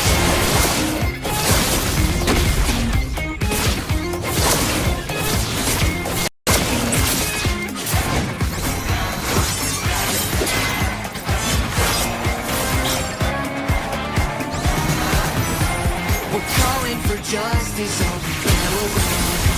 We're not stopping till it's found. Nobody can judge our passion actions. The gallows coming down. Fighting for the righteous justice. Fighting for the priceless truth. Blurring all the lines between the bad and the good. Yeah. Fighting for the justice no matter what we do. Perspective, sharing one objective, yeah. Justice calls.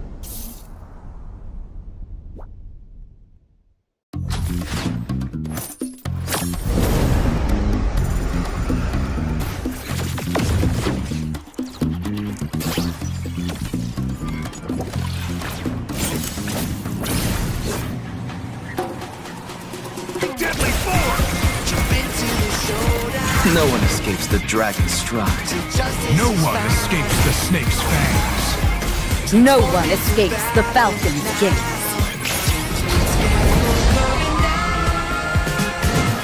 Fighting for the righteous justice. Fighting for the priceless truth.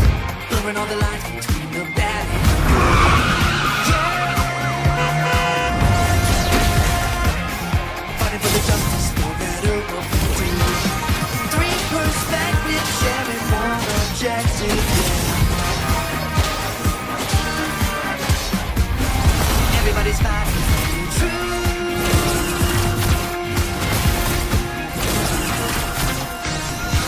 Locked in on position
No one escapes the dragon's stride. No one escapes the snake's fangs. No one escapes the falcon's gaze.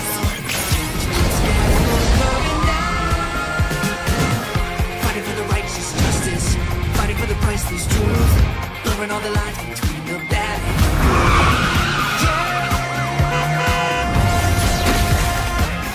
Fighting for the justice, no matter what we do.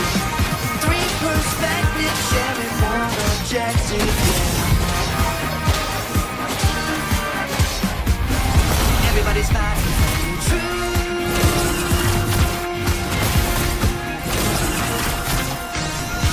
Locked in on religions from different positions.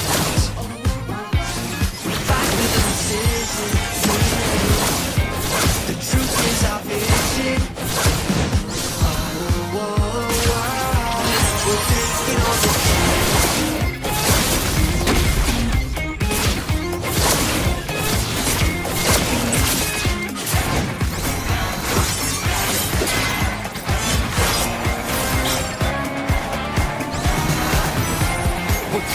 the justice all we gotta win. We're not stopping till it's found. Nobody can judge our past actions. The gallows coming down.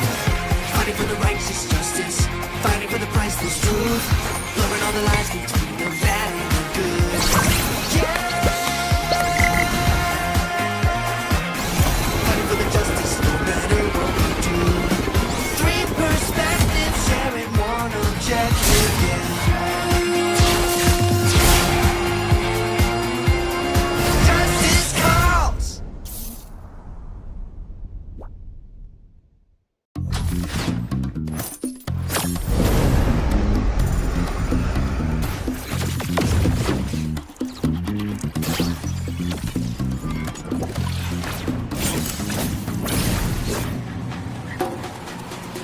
Deadly form! Jump into the showdown. No one escapes the dragon's stride. Justice No is one found. escapes the snake's fangs. No one escapes the falcon's gaze.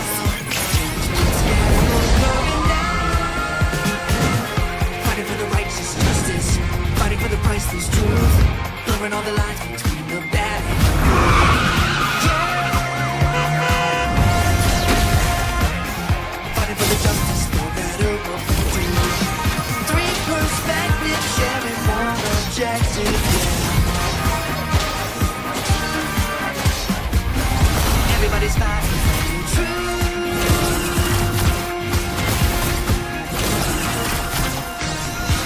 Locked in on religions from different positions. We fight with precision. The truth is our vision. We're taking on the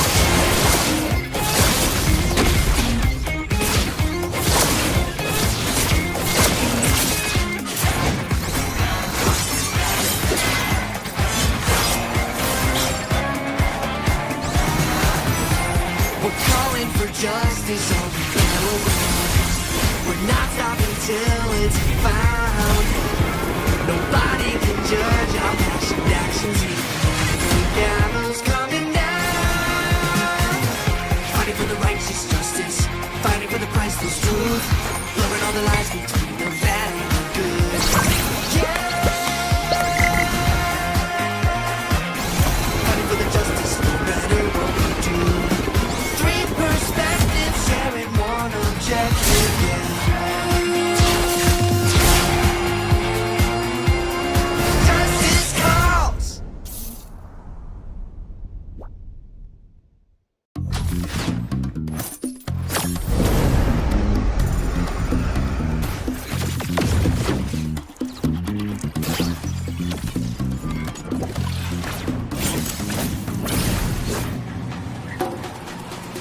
Deadly form! Jump into the showdown. No one escapes the dragon's stride. Justice No is one found. escapes the snake's fangs. No one escapes the falcon's gaze.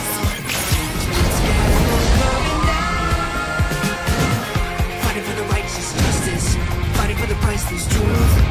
blurring all the lines between the bad and the good. Fighting for the justice, no matter what we do. Three perspectives, sharing one objective, yeah. Everybody's fighting for the truth.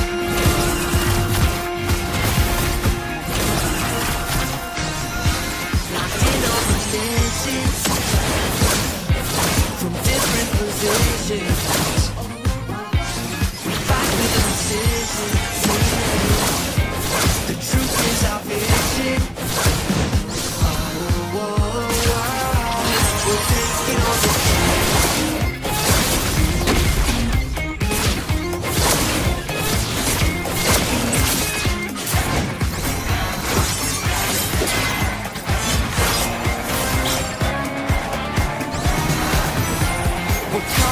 justice all we gotta win. We're not stopping till it's found. Nobody can judge our passion actions even when the gavel's coming down. Fighting for the righteous justice, fighting for the priceless truth, blurring all the lines between the bad and the good. Yeah. Fighting for the justice no matter what we do. Three perspectives, sharing one objective, yeah. Justice calls!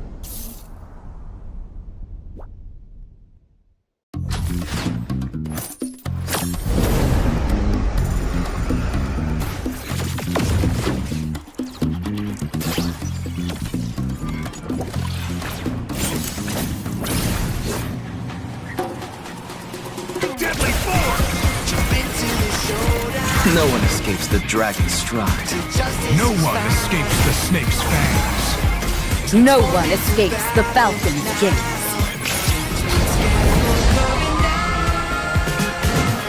Fighting for the righteous justice, fighting for the priceless truth, blurring all the lines between the bad and the good. Yeah. Fighting for the justice no matter what we do. Three perspectives, sharing one objective, yeah. Everybody's fighting for the truth.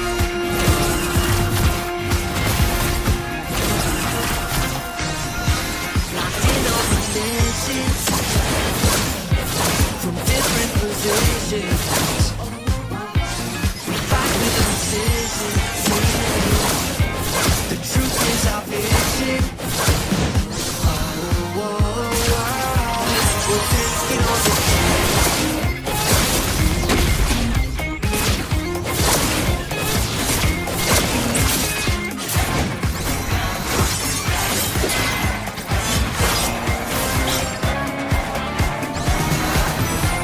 We're calling for justice all we gotta win. We're not stopping till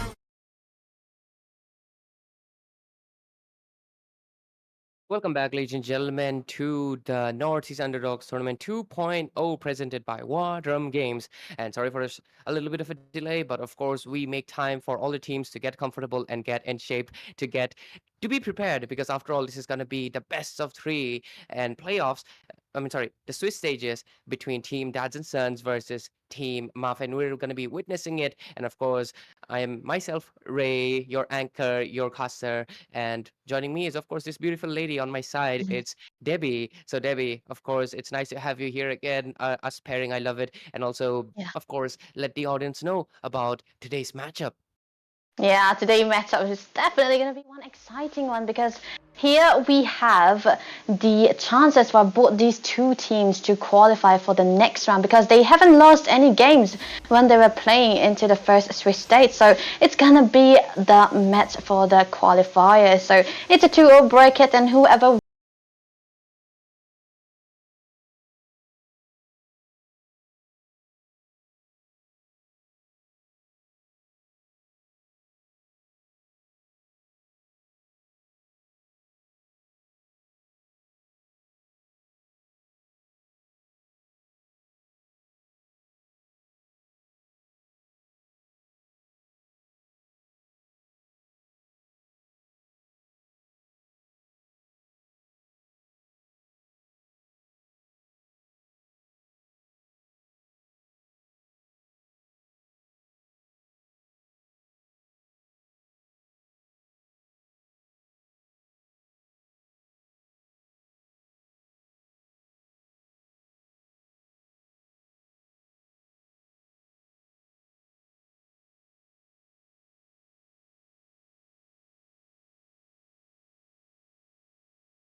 true snowball potential going on for the opponent's side. So Mav, they decided they want to go for the carry. They want to go for the bursty hero that can have a little bit of a better time into the lane against a Herald. So I think the highlights is also good here to go against the Fouriers, but what are the choices DNS should go for? Will they pick out the mates or prioritize their jungle first here?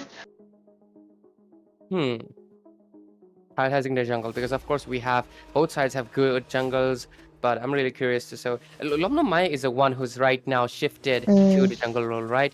So he also has a vast superior pool, and it's been a while since I've seen him in action. Of course, lately I've been seeing him on DNS, but let's just see how what their decision is going to be, because they can kind of push it back. They can also prioritize something else, because Matilda is open and none of the have picked up. It is interesting to say the least. So, but yeah, committing to the Louis is of course much better choice for a simple reason: the diversion just make all the plays. I think this might be crazy, but Ray, I think it's gonna be insane onto the Louis, because the thing is, X Marks the Sport has always been into the gold side, right? And they have Lomlomai into the jungle, so he does not even play mate. So that's definitely gonna be into the hands of Insane here. But like I mentioned, I think the Matilda has been completely ignored, because I think even if it's picked off by Marv, I think it will be good, because Matilda Lucas combination is something that you usually do not see, but it's always gonna be good because it's a tanky fighter or a tank into the jungle nonetheless, and the Hylos too, which can be providing those soaking, those sandbag potential coming through for them. So I think Marv could go for here, but if DNS read this out, I think they could also go for the ban into the Matilda, because I don't think Array play those kind of heroes. He is more suited up for the setters. So what are the choices? Because Gatot already banned by Marv, and still, the first are being banned again.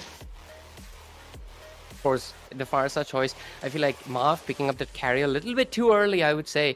Like, they could have honestly picked up the Farsa for themselves, because of course the Farsa, she might not have the global presence, but she does have enough range that she can cover up such a large area of the map, that her zoning out capabilities, and of course the burst out is also extremely strong. So I feel like perhaps they should have prioritized it, but okay, maybe the carry was they were afraid that Dads and Sons might just ban it out if they picked up the Farsa, so maybe that was the possible cause. But let's just see, it's still a best of 3, so a few mistakes here and there could be forgiven, but still this is where most of the macro play is going to be coming into, but we'll see how everything works out though, because 2 picks are still left. Maybe Muff can come up with something interesting. And they also do not ban out the Matilda as I speak. That is a lot of mobility, a lot of map control that's given into hands of Dads and Sons for free, served hot and cold, maybe whatever you like. Yeah, definitely a good pick of choice pick actually for DNS here, because they do have a setup for a distractor or a disruptor for the backlines or the front line as well with the Fulvius. But the problem about Fulvius is that he does not have that kind of mobility which helped him goes away from those skirmishes here. So he's going to be needing a little bit of a guiding. Well, the guiding win is going to be it. But then again, the Alpha has to be banned out by Mars. A good ban coming through, because for DNS here, I think the Alpha would have suited really, really well. And they denied the Lucas also, but your mom, Ray. I'm sorry. It's gonna be on the Uranus. Your mom on the Uranus. Like there is no better highlight of a match than your mom on Uranus, okay? Because there is nothing that comes as poetic as this. This is pure Shakespeare would be rolling in his grave right now. He would be like, why am I not here to witness this peak literature? Why did I die too early? It's a peak cinema also on top of that. He would have, I think he definitely would have written something about your mom and Uranus. Oh my god, that sounds so wrong. But he would have, because see, another Novaria has been picked away. We talk about ancient times, we haven't talked about the space time, because here we go, the Novaria being picked away by the side of Marv. I think it's actually good, but look at the amount of magic damage coming through from the side of DNS here. It's gonna be Long Mai onto the Joy. Oh, it's a lot of magic damage, Ray. It's full magic damage. Obviously, I know he deals out physical damage, but we can clearly tell he's more of a sandbag. He takes damage, right? He's not exactly the most physical damage dealer you'd think of. Yeah. So yeah, I just feel like a lot of magic damage, but it's good. It's good for the early game, considering the fact that they do have to make sure that this game ends early, because carry is something that obviously low range needs to play on the face, but once she gets the damage, like you cannot sustain it no matter what you have. So going in for that full on, committing to the early game completely, I feel like that is a risky but a good choice for Team DNS.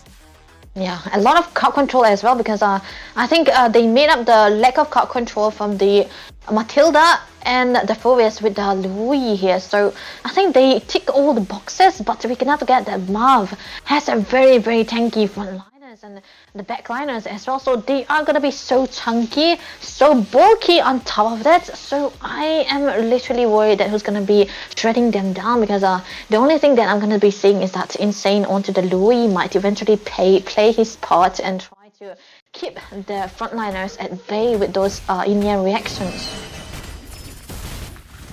Course, but ladies and gentlemen, I welcome you into the land of dawn. This is still the round 1 of 2 stages, but this is where the winner will be making it to the qualifiers, and the loser will be going down into the 2-1 bracket. So every match, every step counts. So let's see how it happens between Team Mav versus Team Dads and Sons. You are no strangers to these teams. You don't need no introduction, and you don't need any introduction to Your Mom on Uranus, the highlight of tonight, because this guy made the noise into the first season of the Nerd 1.0. But let's see how this game works around. Under casting this, myself Ray, and of course joining me is the beautiful lady Debbie. But already, Duba loses out a lot of HP, but there is also the backup coming in.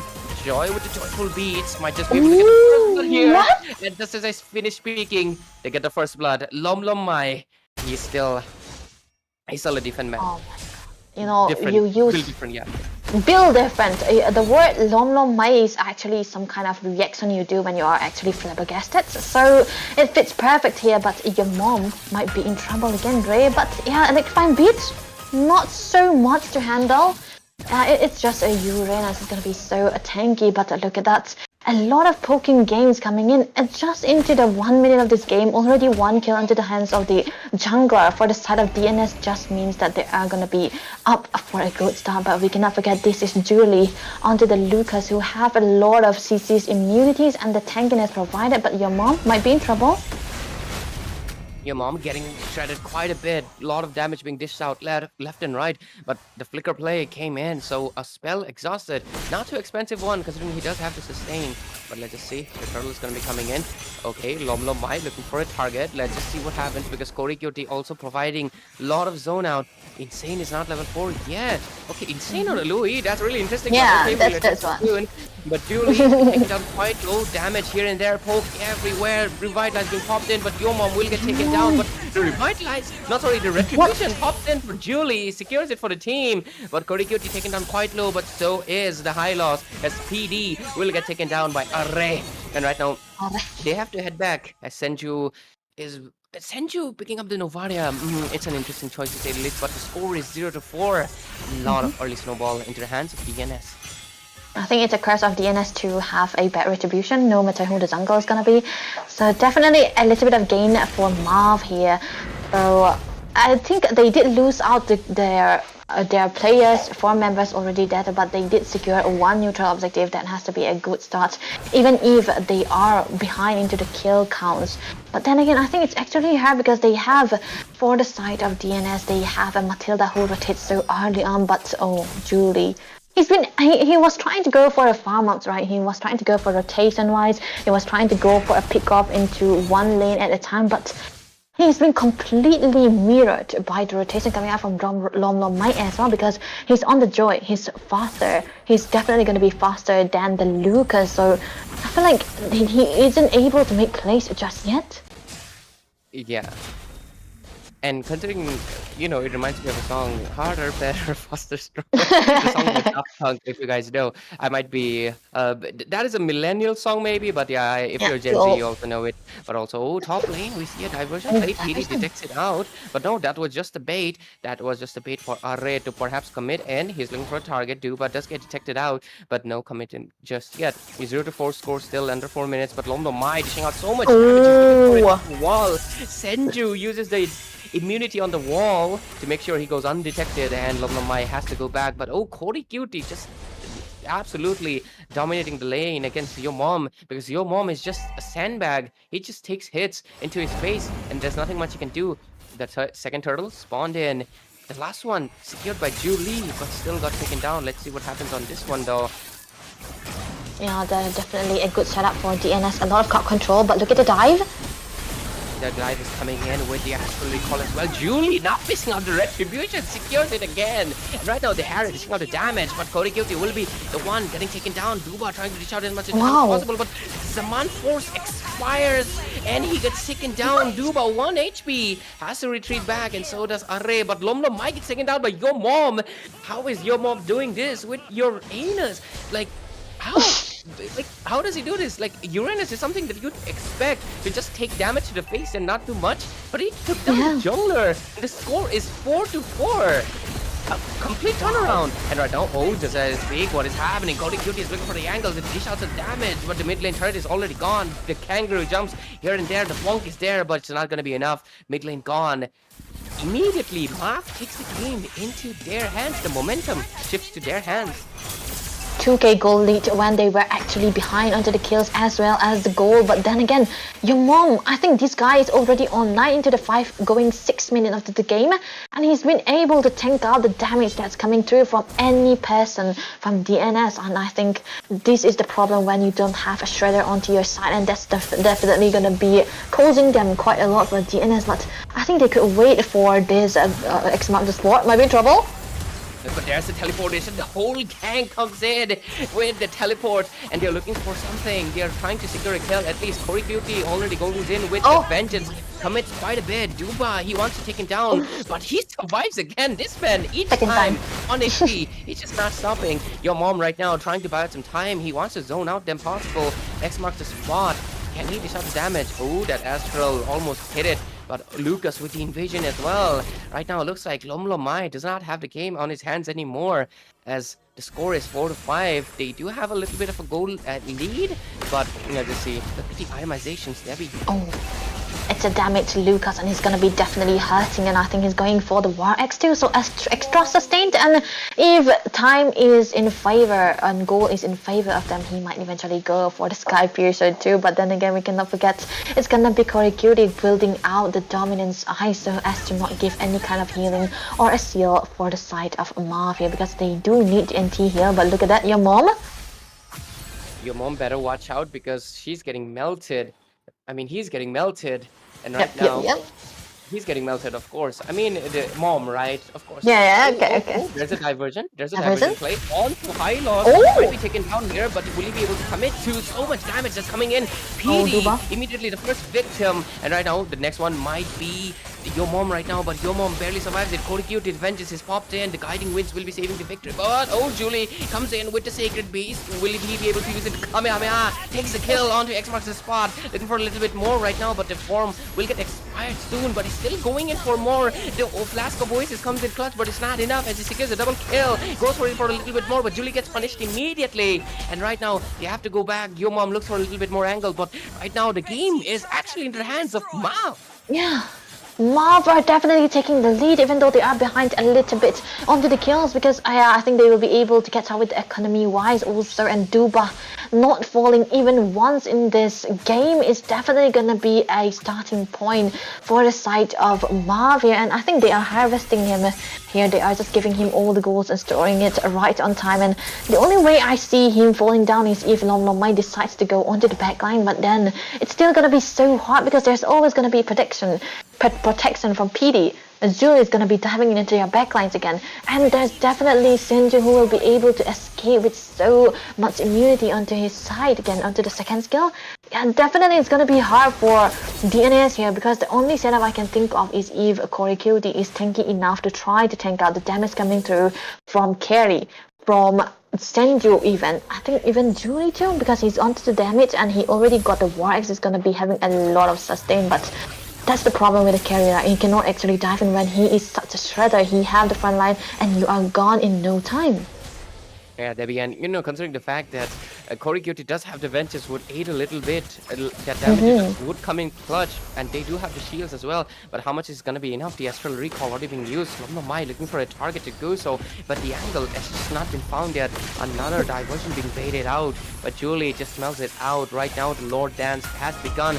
Let's see if anybody commits to it. Yo Mom is the first one to go, but might be a bad decision because he's getting melted really fast. But there's a Revitalize being popped in. He goes in for the back line. Array needs to watch out. Insane also being popped up, but Julie would get taken down immediately because the man force was there. Lomon Mai gets killing speed by Yo Mom right now. How is this Uranus doing all of this? It is pretty insane. Lomlo Mai is definitely gonna, develop a way of hitting this Uranus right now. But there's another recall. This extended T-fight just doesn't stop. Blows after blows. HP being traded out because so much heal, so much regen. Yo Mom just does not back off from the Uranus, and they just finally they go in for a little bit of a breather. But let's see. Finally, peace in the land of dawn.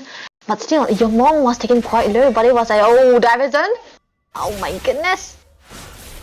Diversion play being done right now, and Yo Mom is looking for the angle. Dubai is coming from the behind, dodges out the area, but not just yet. Skills being used up left and right. The score is 8-8, so the game is gonna go into the hands of anyone right now. But what's gonna happen is the main thing. Really great rotation coming in from Senju, making sure that the turrets are kept in check. And he's gonna be faster in rotation wise as well because he can fly around and reach the Lord Pit on time if they want to go for the Lord. But I feel like for Marv, they have the better setup here because even if they try to go burst down the Lord, they have a carry who will be able to burst it. And I don't think Lom Mai will be actually reaching it on time because he's actually so behind and the Lord is already bursted down. The Lord taken by Julie. This guy's retribution just does not give up. He got the double. He's looking for the triple. Wow. Makes it. And right now, he's looking for a little bit more. Corey Cutie onto the back end. Gets taken down. Mai. That was not the good decision to go for. Julie gets the Maniac. And right now, with a full 5-man wiped out, Team Mav comes in with absolute bounce back. The first minute in, it looked like DNS was in the momentum, but it completely shifted back. The Lord has not even walked in yet. But the whole side of Team Maf is alive as they show no Mafi to the hands of DNS. They secure the match point on first game in this best of 3 qualifiers. That's our sons. You are not going to be forgiven because Marv are not going to be forgiving you for what you have done for the early game. And this is how they show dominance. And you know what, Ray? I really love to highlight this Duba here onto the carry because he does not have the range in comparison to the Harris.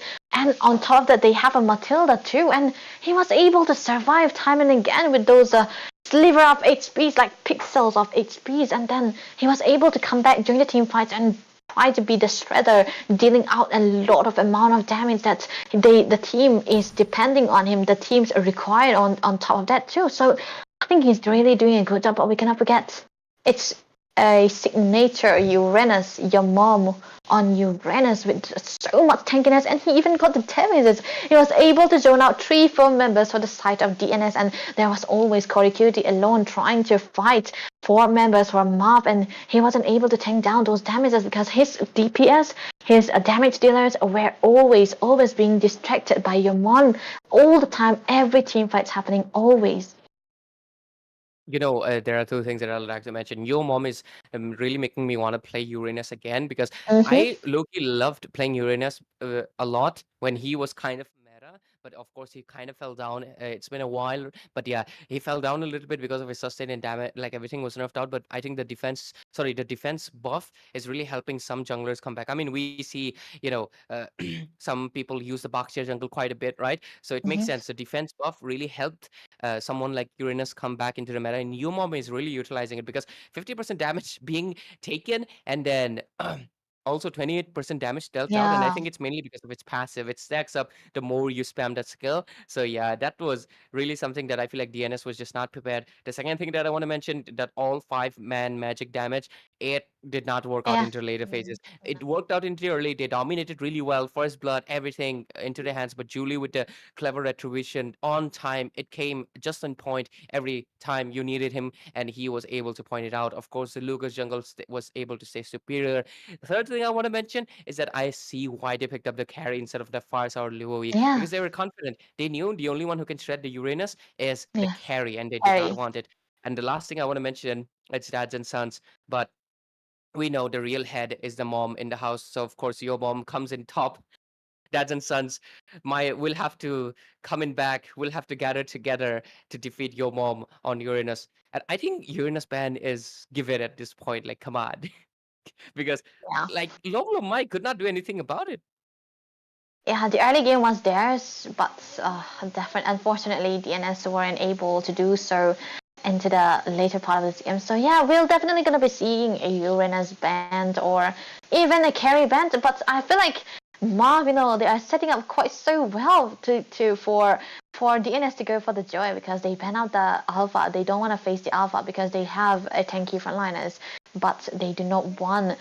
They are more scared of the Alpha than the Joy because right now they are having so many magic damages here. But we're going to jump into the second game directly because the NS right now will have the opportunity to go for the blue side and a first pick, which means first pick, and Marv onto the red side. So is Uranus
for them, but for Marv here, they are sticking still to the original plan because they decided to ban out the Fanny, the Badang, and the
on the go for very long, right? It's always there. Like the Granger head is something you'll always see, but at least into this match, I feel like Xmark spot. I mean, the hair did not work out in the previous game, so I understand that they want to give it out, but not.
Frustration to see a late game Harry just bursting down your frontliners, your backliners, and not able to take him down because he does have a lot of sustain as well, considering the damage that he provides, that he gives out. He have a lot of sustain too, so I think DNS have to play this so safe because they have a lineup where the kill pressure is big, but it's highly dependent on those small micros. It's so mechanic dependent, but DNS is known for the mechanism, right? But will they be able to make it work, or MOB?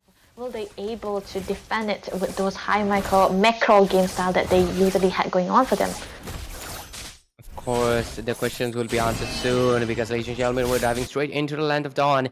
This is going to be DNS versus MAF, game number 2 into this best of 3. The winner goes into the qualifiers, and right now MAF has 1 match point, and it will be updated soon. Don't worry about it. And DNS is in a match point 2. They need to make sure that they win this one, or they're gonna be going in. They're still gonna be fighting in the Swiss stages fighting for their spot. But anyways, into the casting desk, myself, Ray, and of course, I have the beautiful lady, Debbie. And right now, the draft has already been done. We analyzed it, Debbie. Looking at the rotations, I think the priority is, of course, the goal lane again this time around. Yeah, I feel like the goalie is definitely under the focus for Marv. Meanwhile, Lom Mai did a weird route out onto the top lane because I feel like they want to have a try to shut down onto the Forest early on because Forest is known to be solely dependent on the snowballs, because if you are behind on the Forest and not as tanky enough to try to be the defense mechanism, the defender of your teams, it's not going to be working out. So understanding the situation, but Long Mai diving in, that was close. That was a close call.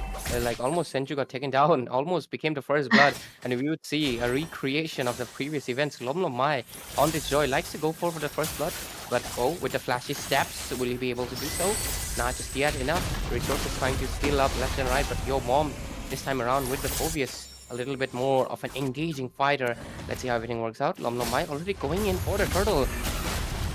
Melting it really fast, but Yo Mom also trying to buy it as much as time. Becomes a level 4, might be able to use the Infernal Push it to dish out the damage, but there's the Julian. Will he be able to dish it? No, Lom Mai this time around secures it for himself. Stun? The knock up and goes back, but Yo Mom might just get bursted out here as Corey Cutie secures the first blood. And DNS recreating the scene from the previous game, but the bounce back for the main event. But God, Arre going in with Taunting is able to get a kill right now. DNS, this is a complete deja vu of the previous match, but red buff? Was it in Oh, it is nah. That was close. That was close. It was almost falling down, but a stolen red buff means that Julie is going to be a little bit behind in comparison to Lom Mai. And Insane might be in trouble. That was close, actually. I was Insane surviving in each time. Insane, come on, man. Like, go to the base. I understand you're confident, but I mean, there's no barrier, so you're safe. You're safe. Actually, I think this guy is definitely gonna be more comfortable onto this kind of hero, like the Selena here, because it's so dashy and he's so good on those dashy heroes which needs a lot of mechanism as well. So definitely gonna be one of his comfort into the mid lane, and I think he's gonna be landing all those stuns if he's in the perfect position, because I think they do have a distractor, and when you have a distractor onto your lane, your Selena works really well. So I think they can make it work, but this time around Corey Cutie is on to the Hilda too, so definitely the kill pressure, DNS has it. But the early game, if they try to shut down Julie as much as possible, it has to be. But Duba? Duba, you better survive that. But he did not do so. Takes him down again. The score is very reminiscent of the first game. 3-0. DNS really with a really good snowball. But of course, that bounce back was something that team DNS was not prepared into this previous game. So they have to watch out. How long this momentum stays is the real question, but this time at least around, Arre is playing a much more engaging of a tank, but top lane, the bongs are coming in from the Forbis, Infernal Push it left and right, Zaman, Force, dishing out the damage, Juba, Chrono, dashing left and right, dishing so much damage, but not enough, as Insane stuns him, the trap was there, the Abyssal Arrow dishing out the damage, the dash, Yomom goes in with the flicker, play as well, wants to commit to it, wants to dish out the damage, he doesn't find X marks the spot just yet, and right now, he is just trying to buy so much time to survive for 1 HP, but PD will be the one paying the price, as the score sits at 5-0, Map. They are not able to respond back this time around. Yeah, the timing was everything here, but still, I think it was so cute. I don't have any other words for that, but PD able to save your mom from that skirmishes there and letting him survive just for a little while. But Julie might be in trouble. That was very close, but Duba, of course, having his presence, was able to push back. But yeah, that was pretty cute. You're right. Your mom survived that only because of the fact that PD basically sacrificed himself. But yeah, Skybears are being bought for X marks the spot. Maybe this is where the snowball doesn't really stop anymore. Let's see what happens. Insane this time around. It's really pretty, insane to see him switch to mid lane. But yeah, it's a welcome one. It's a welcome one. Let's see how everything plays out right now. The score is 5-0. 5-0, and Marv are not showing signs of a comeback like they did into the first game. But Corey being aggressive, it's such amazing thing to see because Senju was falling down already. I think there's a lot of dive potential coming out from DNS that Marv wasn't able to respond to that, especially a hero like the Vexana who's not mobile. Going to the mid lane though, let's look at it because Array will be the first one to be falling from that engage. Cody Cutie just being the frontliner right now, buying out some time, but I feel like Array committed a little bit too early. His teammates was just not there. A little bit too early, but still they were able to take one member down. Duba falling 3 times already into this game in comparison to the previous game where he was so safe all around his teammates, always been protected. I think that has to do with their change up into their jungle as well because Lucas was banned away by DNS. They do not want to give him. So Julie was forced to play out the damage, and when you have a damage into your jungle, you need to protect your damage dealer as well as your jungle. As well as your goal laner too. So I think Duba wasn't able to have the spacing that he needed like he did into the previous game, so DNS were able to take him down quite a lot into this game. Under 4 minutes of this game where he was only falling twice, even onto the flicker where he go for the flicker just because he is fearing that Lom onto the Joy might able to dive him because he did not opt to go for the Purifies, not fearing the stuns coming out from Insane here. And that's going to be a crucial thing because so far Marv has not been able to bounce back at all, right? But they still have the Harris, but my level 12, did you know the damage? What? Fully around, revenge kill, but there's the AOG into top of 2 people. Eternal God does pop in as well. Cody Cutie goes in, and there's a dive coming in from PD as well. The guiding wind's going to be used up. Oh, Senju barely surviving, but PD will be the first one to be punished. Cody Cutie gets a shutdown from Duba right now. And let's just see, Tempo is still into the hands of DNS. Yeah, Tempo are still there, but I feel like Marv, if they want to try to stay into this team fight, they will be able to do so because Senju, oh my goodness, Lomlomai better watch out because that might just been a bad mistake for you. You might just lose out the Tempo because that shut down into the hands of Duba, the goal laner. That's not looking good. The tempo might just be lost. The goal lead was around 7k, but it's slowly going down and it's shifting to the favor of Marv as they right now focusing into the mid lane. Oh my god, Yo Mom just does not stop. They dropped it out, but look at the damage. Ari is not going to be able to sustain any of this magic damage that's coming into his face right now. But Dua doesn't have any mana and they decide to retreat for now. The mid lane will be safe for DNS as they buy out a little bit more time. Yeah, that was a good calling for Marv to try to go for the fight because they definitely have the crowd controls, and this is what I was talking about when they should go for those team fights because they have Vexana here, and if DNS comes up together, the deadly grabs might be dealing the most amount of damage onto them as well, and that might eventually be their downfall too. And the horrified stuff that they did. Oh, look at that! X-Mark the spot. Better watch out. Goes in.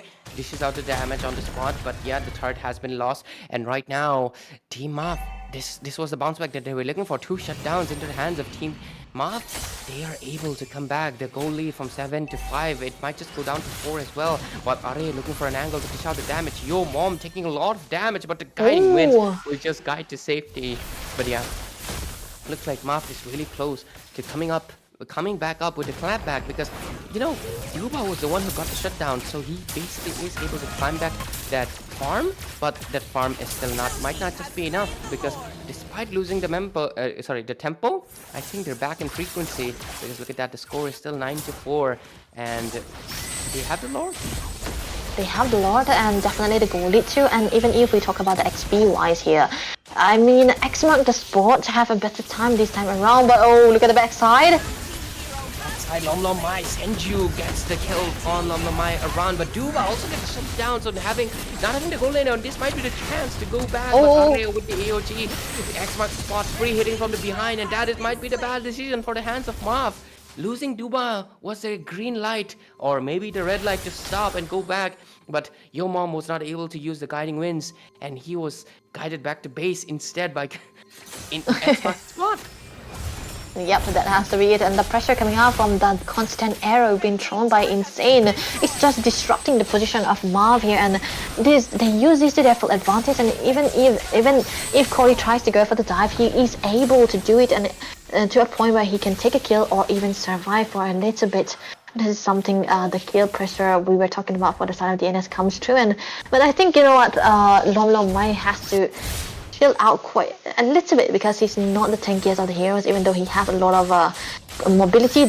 For the side of Team Marv, they have a lot of crowd control that may be able to stun him down, and that's the only reason he died twice in this game. Not because Marv was able to find him out, it's because he was always there diving in, trying to look for a little bit of a undisciplined movement that he's been doing. So maybe he just need to try to stop that. Don't kill me, guys. He was doing that, but yeah, the pressure is still for DNS. Of course. Right now, you know, you've really given a great insight, and the bounce back was basically cooking up, but it did not. Oh, there's the stun. That's the green light. Oh, he already commits with the taunt in, but there's the Eternal God. Might just be able to be Insane is the first one to be falling in for coming into the dive, but DNS, you might be falling a little bit because Duba free hitting triple kill. That was the mistake, the blunder that the hands of Marv was waiting for you to make. The goal lead is right now back for 4,000 only as the game shifts to 12 minutes. X marks the spot. The only one walking out of it is the 205, 594 stacks. He is very well fed, but what can he do if his team loses out? But still, they were getting it fine. DNS were doing so fine because if we had looked at the draft into the 8 minutes, it was actually a holy crystal being secured by Lom Mai very early on. This just means that he was ahead. He was perfectly ahead, but they decided to throw out just a little bit, you know, make the game fun. They do not care that Sinju was onto the Vexana, who have a lot of crowd control with the deadly girls, which can spread amongst them all and try to terrify them, horrify them on top of that, and they decided to dive in when there was Eternal God still very available. So a little bit of mistake came out from DNS, but look at that, Ere. I think he's looking for something here. He's just trying to provide information to his team. Lom Mai, what is that aggression? You need to calm down a little bit because you might just be the first one to fall. Oh, the fast hands on there, but he survives in 1 HP. Waits out a lot of resources, Corey Cutie, but will fall. And AOG commits in. Array will get dished out. So much damage from Duba. Mega kill. And right now, having the Zaman force, they'll be able to melt out the Lord, but Lom Mai, he still has the retribution. Does he want to commit to it? I don't think he's going to be able to do so. If he does, Lom Mai does a lot for his team and is able to buy out more time. X was a spot. Secures the kill 405. What is Lom Mai cooking? Because it is definitely gonna get a 5-star despite the setback. Despite Duba getting so much farm, they're still able to. Oh, X marks the spot. You better watch out because you barely get taken down. Close call. But they go back. That was really insane. The score is 40-12. Goal lead, no much big. It's my Nico right now. But damn, Lom Mai with that clever lot steal. Oh my goodness. Yeah, he's just showing us this is why I was aggressive, right? This is why I was trying to go in, and we can see he did trade out his member for the members for that Lord, even his life himself, but it actually give them a little bit of a leeway to try to stay in this game just because of a little bit of a mistake that they had made, which made Marv have this kind of comeback they are doing now. But the upside is that X Mark the Sports, he's not falling down even once yet, so he's gonna be having a lot of stacks, and his Sky Piercer stack is gonna be increasing if he get the kill. So definitely a good thing for DNS still. But I don't think this is a time to be that aggressive where he was into the early stages of this game, because even one lose, this is Mark we're talking about. They can try to make a comeback because they already have Duba onto the Herod, who's already gotten the Holy Crystal. He's got the damage going on for them. All he needs is the Divine Glaive that's gonna be making them popped out. So Marv, they are stopping. They are not taking the fights. They are waiting for DNS for their reactions to their kind of place where they make a mistake and just respond to all of those mistakes and try to capitalize on that only. Yeah, the mistakes are basically being made left and right now, and the one to cause the blunder will be ultimately losing out as the game shifts quite a bit late right now. And it's basically the main interesting point as of now, but let's just see what happens. Look at the amount of shield that Duba and PD is just generating with the guiding winds and the Blood Wings combination, and might just come in clutch considering the fact that there's so much damage Oh. being dished out that they need to sustain a lot of it. The Mothitla is gonna be the main key maker here, but let's just see what happens.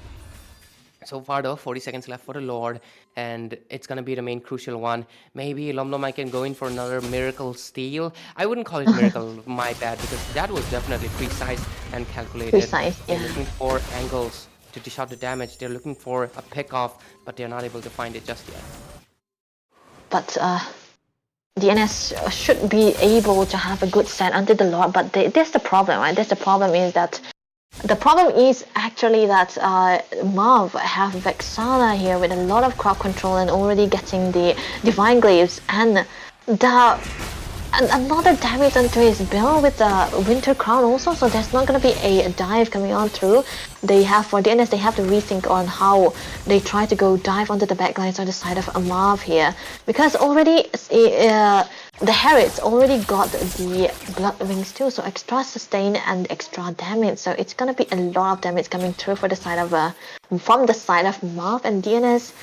I think they have to have a lot of comp control and arrows and stuns to try to stop down Duba onto this Herod, but look at the flicker baited out. Already flicker from your mom. That is an expensive one considering this is the 8th game. It's going to be really crucial. Lomlomai already into the Lord. Going to be able to dish out a lot of damage, doing the Lord dance already. But Julian, you with the enhanced sword is able to just go back, but right now let's just see what happens, because both of the teams looking for the angle to go in, looking for the angle for a steal, looking for the angle to take down someone, but they're just not able to do so. The itemization spikes are going to be mattering. The 18-minute hits. Array getting a lot of damage into his face, but onto the backline as well. Array uses the defensive AOG, comes out, goes back, but right now Call of Duty with the Hilda taking so much damage, but he's trying to run away, but Duba with the unstoppable and into the backline. There's the Winter Blade from your mom, but it's not going to be enough. Duba with the Zaman Force comes in. This is all the damage. It's going to be enough. Array doesn't have the AOG anymore. Does retreat. Might be able to escape. X marks the spot. He's buying out so much time. Must not be enough. Julie with the shutdown, the main guy. But at the same time, Lom from the back end, he's looking for a target. He's looking for Duba. He's looking to use those beats to annihilate someone, but he doesn't find anybody just yet. The shields are here and there. Insane, trying to provide some information. Give the trap. Wants to go in for the Lord Steal perhaps. Let's see, quite of an extended team fight, but look at the damage. Lom, you're not going to be able to sustain. Does 1 HP, but he can't come in for the Lord. He cannot come in for the Lord. So this looks like Lomlomai. What is that? He got taken down. That was a little bit of cocky dance because he was still there, did not recall, and gets taken down. The score sits at 15-15, but we can clearly see the momentum shifted into the hands of Marv as they have the Lord, and it's gonna be walking into the bot lane. What a churn of events and a dominoes of bad decisions for DNS here. They were isolated where, I mean, not isolated, not only DNS did the isolation, because already we can see Marv, I mean, your mom isolating 4 members and Corey isolating 4 members at top of that, so they were losing out to their XP side, but if it was a better decision making coming out from DNS, they could have tried to delay it quite a bit and wait for Corey Cutie to come online and even try to go for the for the steals of these kills, but the Lord already marching down onto the mid lane. 1 turret gone, Ray. 1 turret gone, and right now the next might be on the list too, but she got so much damage. The shield is sustained, everything is on point, even though Insane is landing the abyssal arrows. It's not going to be counting to anything. 2 inhibitors down, only 1 standing. The Lord still having that beefiness. Was alive for a little bit more, but it's gonna go down. But at least into the bot lane, they do have 1 tier 2 turret, but it's also gonna fall immediately. Next one is the last one. But oh, look at Corey QD. That might be a little bit of a mistake he made. He went in a little bit too deep and immediately got punished for it. He's gonna looking for the bot lane inhibitor as well. The base is completely exposed. There's nothing that Team DNS has. No leeway, no leverage. They are completely pushed back into the base. Lomlomai is the only one with the dashes. He's trying to look for the target. Maybe he can take down Senju. But yeah, he just decides to recall, knowing that they do not have any leverage. There's a minion. Does Maf want to commit to it? Is it the gold signal? The lanes are synced. There's 2 waves coming in. Is it gonna be enough? Yo, Mom, with the flicker goes in, but Array also trying to dish out some time. But oh, Maf getting taken down quite low. But oh, X-Mark is not dishing out the damage as well. Array will get taken down, but oh, Maf, this might be your bad mistake because X-Mark is not goes in for a triple kill. Maniac, he wants the savage. Is it gonna be enough? Because PD does have the guiding winds. Oh, it's not enough. Marv committed a little bit too much as X marks the SWAT, secures the kill, and gets the Maniac. This might be the turnaround. The only one left standing is PD, and there's the minion waves. Look at the countdown. Look at the resurrection. There's 30 seconds. PD stopping the wave. He's doing his best he can, but is it gonna be enough? Oh god. Okay, that's a good amount of damage. He's trying to buy out some time, but he's doing great job. PD will get taken down, unstoppable, but look at that. He bought just enough time for his team to come back, and his inhibitors are still standing. But yeah, Lord is gone as Mob. They are kind of pushed back again. Tempo full back and forth. This pendulum just does not stop. It does not stop. It's a game. It's a game of who throws the best, and yeah, you're just gonna be seeing who's gonna be coming out on top because this is anyone's game now. Right, 22 minutes into the game, evolve lore into the hands of DNS, and their base is the only one standing. Meanwhile, for the side of Mob, they have 3 inhibitors standing, so I think this Lord will be able to help them take down at least one of the inhibitors. Oh, unfortunately or fortunately for Mob, the Lord is going to be marching down onto the bot lane, so definitely a little bit hard for DNS to push out. No 3 lanes might be pushed again because they also have the Vexana standing due with the good clearance, and there's a lot of dive potential coming through for them as well. Duvat has a lot of clearance too, but maybe there's a possibility that DNS can try to use their high range for their own advantage, but the lanes are definitely not synced here, right? Lanes haven't been synced up that well, but gotta give the credit to Team Mob, especially PD. He bought so much time, and right now they do have proper resources for this Lord defense.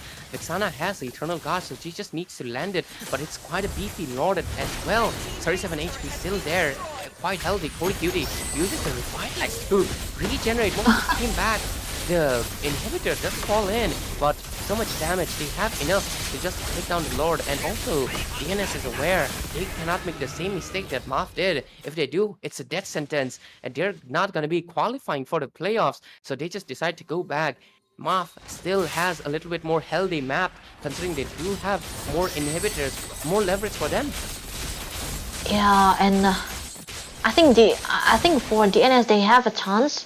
They have a chance to try to go for the split pushes because I think they have a macro factor onto the side because Long Mai onto the Joy is fast enough and good enough in clearance in comparison to Julie onto the Julian, where they can give out the pressure onto the long range and try to go look for a setup onto the Lord as far into the far lanes too. And for Mob, they want to stay together in one place, and DNS, they couldn't stay together because even if they try to stay together, Senju always gonna be using the deadly grabs, using the curse blast time and again to dish out that amount of damage and lower them down even before the start of any kind of fight. So the NS are actually finally mindful of what Senju can do here, so they are trying to target him just a little bit, but the amount of protection and shield that's been provided time and again by PD, look at that, almost half of the shields has almost always available for them, so it's going to be a little bit hard for DNS, and this is maybe the reason where Marv might able to have a better setup here into the Lord. Yes, of course, and I would love to see the itemization because it's 24 minutes in. There should be item slots happening really soon. Yep, there we go. passive builds overall everywhere. A lot of winter crowns into the table though. That's gonna be the main crucial factor on who outplays who, because immortality swap is definitely gonna come in clutch. But right now the Lord is up. It's a 25-minute Lord, but looks like Marth is gonna be committing to it because Arre with the winter crown takes a lot of damage to his face. Is it gonna be enough or not? It does. AOG just could not use it on time. But yeah, he's gonna be falling the first one. They don't have one frontliner. Korikiti is the only one standing. This is the green light for Marth to be committing to the Lord. But look at that. Into the top lane. Lomlomai going in for the back door. There's 2 recalls already coming in. Marth is not gonna be taking any risk whatsoever. There goes your mom. Go back. But Lomlomai also aware. Uses the dashes. Comes back. Lord 50% HP down. Winter Crown play coming again. X marks the spot. Another Winter Crown. Make it 3, make it 4. But X marks the spot. You might be in a little bit of a trouble. But Duba could not find him. The flicker play came in clutch. Right now, not having the jungler. Julie is down. 60 seconds on respawn timer. That just means that the Lord Might is a free grab. But is it? Because Marth, they are just merciless. They're still giving out so much zoning. Lomlomai cannot take the Lord just yet. X marks the spot. So much sidestep left and right, but it's not gonna be enough. Shut down for the main guy. The guy who has been the main crucial factor. They don't have their gold laner anymore. Lomlomai and Insane are the only ones left to be defending. But at the same time, Marth, you don't have any wave. You don't have any minion waves to go in. So both are 50-50. What is that? What is that? It's Granger hanging. It's a dead body of a Granger hanging. Ascending to heavens. Granger is ascending to heavens. He's the honored one right now. And he is the only one who can really carry the game. Because honestly, he's the main damage dealer right now. The annoyance is coming in from Insane. There's the initiation coming in from Array and Korikyote. There's the backline dive, the little bit of fleek coming in from Lomlomai as well. But X marks the spot, who's the main crucial factor. 70,000 HP Lord. Let's see what happens. It's not gonna get melted fast. Yeah, it's not gonna be fast enough because in comparison to the previous game, they had the carry, but now they have the Harriet, who's not the best into chunking down the HPs of the Lord. So DNS might be eventually having a time, a little bit of time to try to go for the contest, because look at that, Lomlomai just trying to dive in. Lomlomai, that Lord is a close one. With the all-time execution, Lomlomai also gets taken down. And that is point of game. 22-21 score. No inhibitors left for the hands of DNS. They were just buying so much time. But Julie, what is that? What are you trying to do? Do they want to commit to it? Do they want to commit to it? But there's no Harris. The flicker play might be coming in. The only guy standing right now is X marks the spot, the main pillar, the main wave clearer, the main guy that's going to be stopping the Lord. But this is a beefy one. It's 27 minutes. But Insane lands a stun. Winter Crown coming in. Senju with the fire stop as well. We love to see it. But no inhibitors left. A huge 48,000 HP Lord. There's a flicker coming in. Next one, Smart falls in. This just is over. Array against the world. Korikyote also taken down left and right. But it's not gonna be enough. Marth with 28 minutes on the clock. So much time bought for dads and sons. But they will be pushed back as Marth is the one who makes it. This is definitely something that nobody expected. The fan favorites will be falling tonight as Marth comes in with a clean sweep, not even a game number 3. That was definitely something we are going to be seeing. It was so exciting, right? It's almost 30 minutes of this game. Lots of Lords and lots of HPs taken down. Lots of deaths on top of that. Oh my goodness, a good gameplay coming out from the side of Marth as well. Senju was able to take down and, try to crowd control, trying to put the crowd control onto Lomlomai so as to join him away and not let him into the Lord pit where he can try to go for the Lord steal. So definitely a good calling coming out from Marth. Each and every one of them doing their parts, playing their parts, and showing that they are synergized together, and their team composition, even though it was made to stay together, much more. DNS weren't able to separate them most of the time, so that has to be the sole reason too, where Senju was able to stay into the back lines and try to give out all the CC required, and even into the team fights, right? Array wasn't able to go for those tankiness that he needed because there's no chance for him to try to go hit onto the basic attacks and heal with the passive that he had. I'm just looking at his statistics right now and look at the side of the map. They have so much teamfight participation because they roam the map around together. Really Together. great rotations that's coming in from Duba, Senju, and PD. They almost always stuck together, knowing that the strength relies on their trinity. Your mom being the front liner, and of course Julie trying to make the peel plays. It was definitely into the play, but definitely. I mean, we just saw Gami was flying. His body was flying even when he was dead. He's definitely the ordered He's one. trying to Let's see. carry. Yeah, he's the ordered one tonight at least. But yeah, Marth making a little bit of a comeback season on Nerd 2.0 as Mm. this match was definitely, even though it was pushed to 28 minutes, it looked like Team DNS could have taken the game any second. Still, Marth was able to come out on top. But yeah, I feel like DNS was not too far off. They were not too far off from taking this No. game and forcing a game number 3. It's just that a few bad decisions, a few mistakes from both ends ultimately led to the victory of Team Marth. I feel like the first game, definitely Marth had it under control, but this game was a very huge pendulum, a huge back and Yes. forth. But ultimately, Marth came out on top as they'll be qualifying for the playoffs. So congrats to them as Team DNS will still be staying in the Swiss stages, fighting it off with the other teams to reach the top spots. But yeah, it was an Wow. experience though. There's so many teams that they have to go through here, and it could have been a leeway for them. But Marv, what a comeback, Ray, from in comparison to the previous season that we have seen them weren't able to have that much of a good time. But this time around, with the change in the lineup, they were able to do it so well. And yeah, we were when you talked about the discipline on both ends, it was quite down to see DNS throwing out a lot of winnable moments where they had been a tad bit too aggressive, and even for the side of Marv, they did that too, but they had lesser throws than DNS did. So in the later part of this game, in the late part of the game where it's plus 15 minutes, you cannot have rooms. You do not have rooms to go for throws. You always need to stay in your hats and try to be very calculative. Even one single mistake is going to be causing your game, and this is what we can see. It's kind of a direct example of what late games looks like here. A very good gameplay coming out from the both sides. No one was better than them. I think it's so good that they were able to play back and forth, and the discipline also lose for both of these teams. So I think they are toe to toe, but in the end, Marv able to have the better gameplay. And you saw the last set that your mom made onto the forwards. The flicker jump that he did was so good for them, able to take down Gami very early on. And yeah, no damage, no defense. No defense heroes for the side of DNS make them able to win the game. Absolutely. Thank you. Of course, our Debbie is great at analysis. She's just peek at it. She was able to give a great, basically the debrief of what happened, all the mistakes. And I feel like the only thing I would like to add on is like DNS with the addition of Lom Mai is looking quite strong, but I think they need a little bit more of little bit more of something.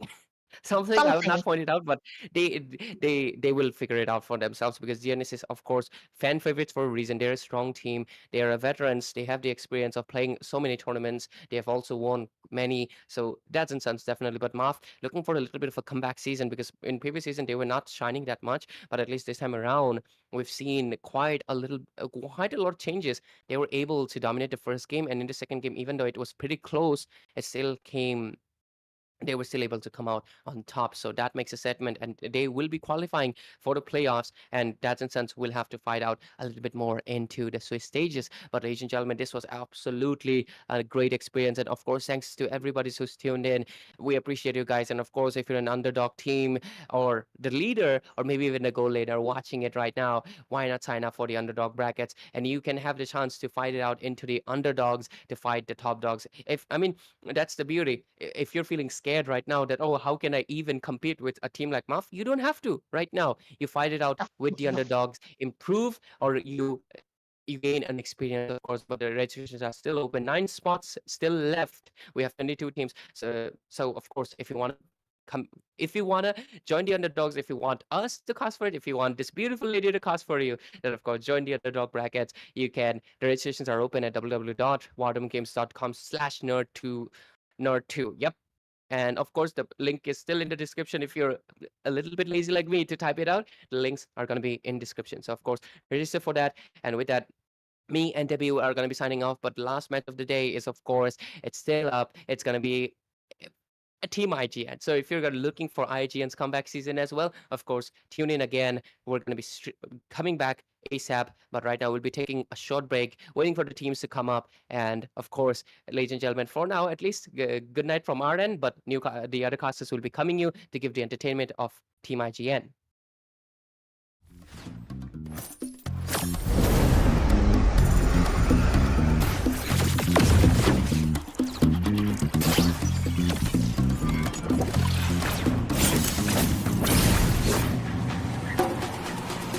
Deadly force! Jump into the showdown. No one escapes the dragon's stride. Justice No is one found. escapes the snake's fangs. No one escapes the falcon's gaze.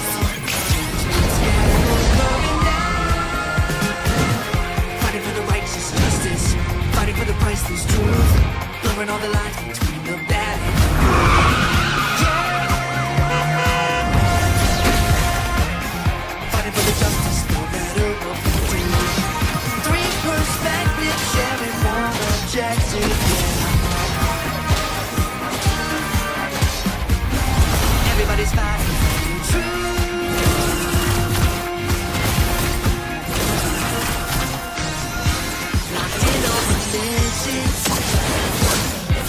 From different positions, we fight with precision. The truth is our vision. We're taking on the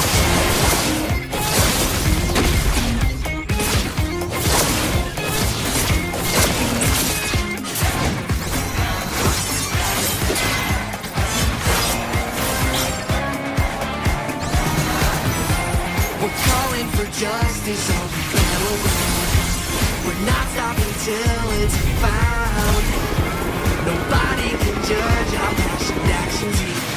The gallows coming down. Fighting for the righteous justice, fighting for the priceless truth, blurring all the lines between the bad and the good. Yeah. Fighting for the justice, no matter what we do. Three perspectives, sharing one objective, yeah.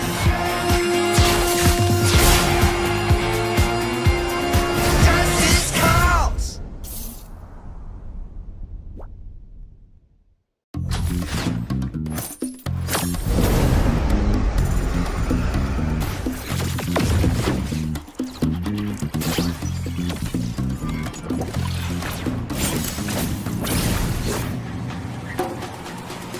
Deadly force! Jump into the showdown. No one escapes the dragon's stride. Justice No is one found. escapes the snake's fangs. No one escapes the falcon's gaze.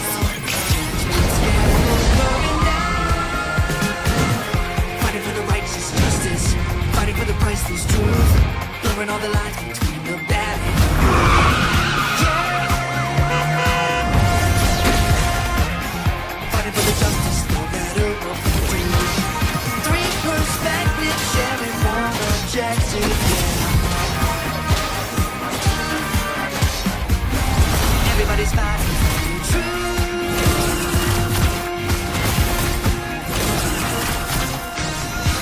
Locked in on the missions. From different positions, we fight with precision. The truth is our vision. We're taking on the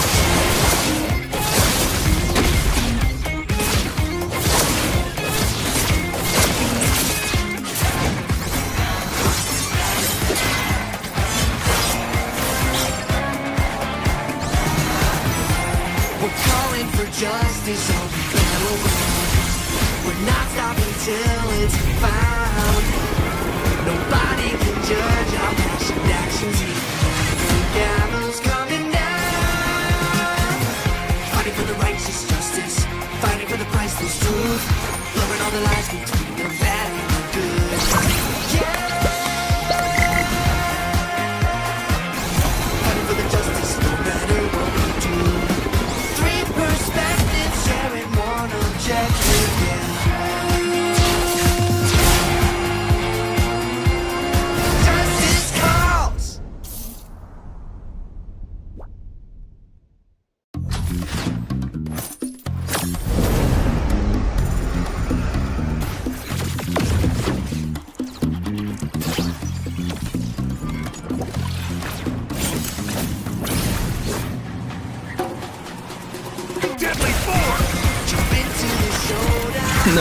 escapes the dragon's stride. No one escapes the snake's fangs. No one escapes the falcon's gaze.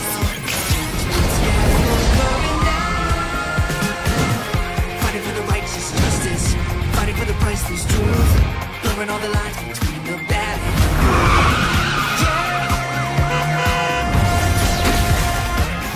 Fighting for the justice, no matter what we do. Three perspectives, sharing one objective. Everybody's fighting for the truth.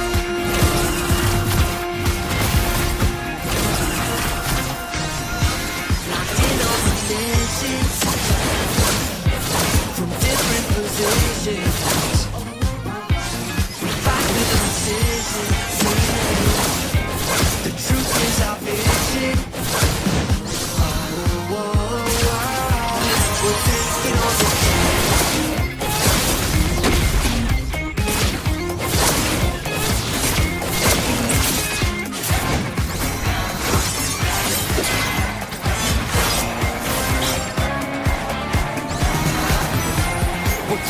for justice all we battle with. We're not stopping till it's found. Nobody can judge our passion actions. The gallows coming down.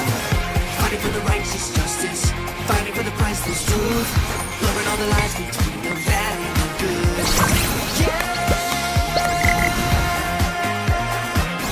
Fighting for the justice, no matter what we do. Perspective, sharing one objective,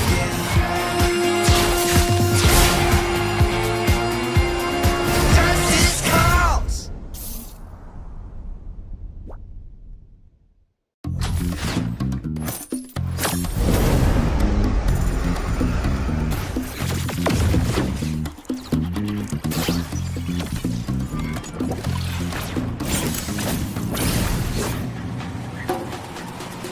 Deadly force! Jump into the showdown. No one escapes the dragon's stride. Justice No is one found. escapes the snake's fangs. No one escapes the falcon's gaze. Fighting for the righteous justice, fighting for the priceless truth, blurring all the lines between the bad and the good. Fighting for the justice, no matter what we do. Three perspectives, sharing one objective. Everybody's fighting for the truth.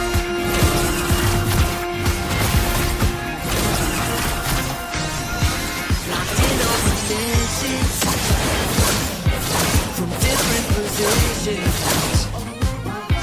we fight with precision. The truth is our vision.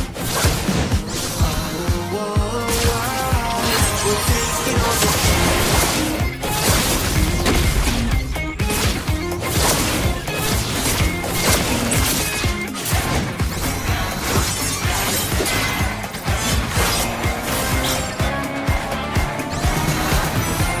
We're calling for justice all we battle with. We're not stopping till it's found.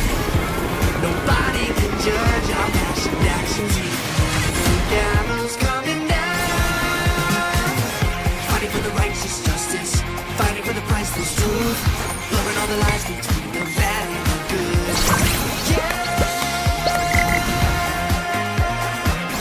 Fighting for the justice, no matter what we do.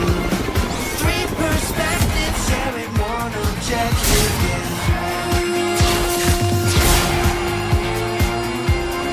Justice calls.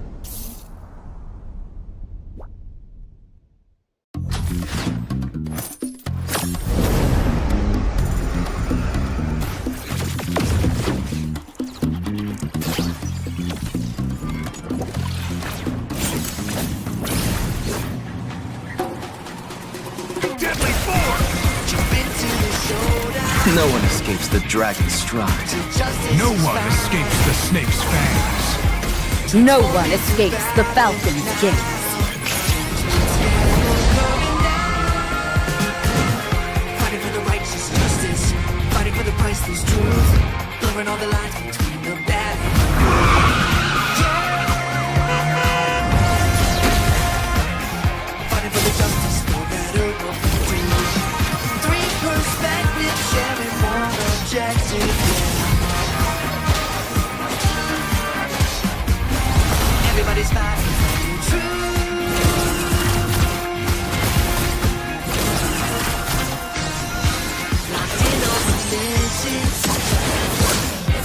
From different positions, we fight with precision. The truth is our vision. We're taking on the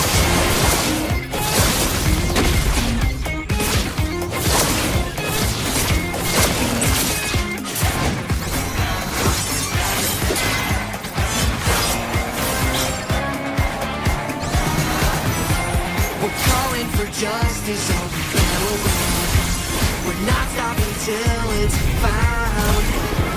Nobody can judge our passion actions. The gallows coming down. Fighting for the righteous justice, fighting for the priceless truth, blurring all the lies between the bad and the good. Yeah.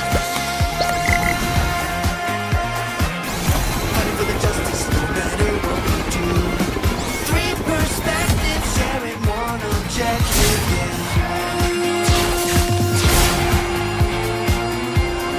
Justice calls.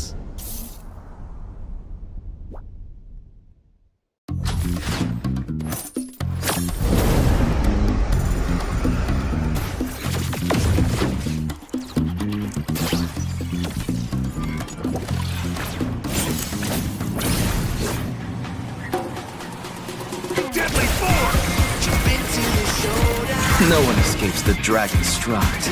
No one escapes the snake's fangs. No one escapes the falcon's gaze.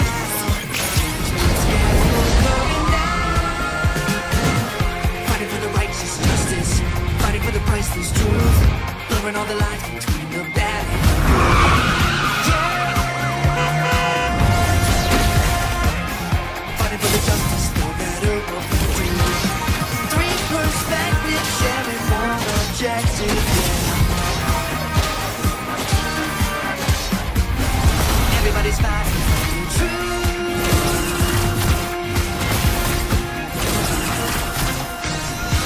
Locked in on positions, from different positions, we fight with precision. The truth is our vision. We're taking on the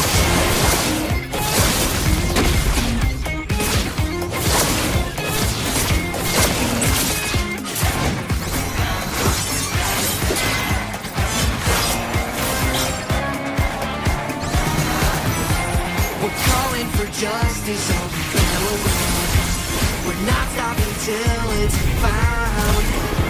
Nobody can judge our passion actions. The gallows coming down. Fighting for the righteous justice, fighting for the priceless truth, blurring all the lies between the bad and the good. Yeah. Fighting for the justice, no matter what we do.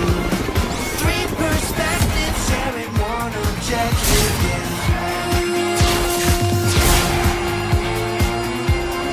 Justice calls.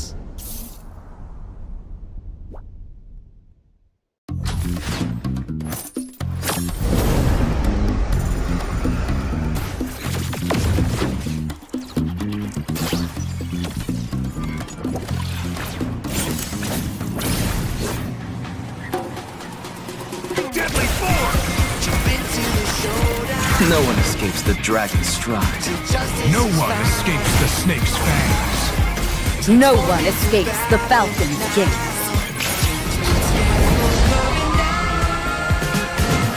Fighting for the righteous justice, fighting for the priceless truth, blurring all the lines between the bad and the good.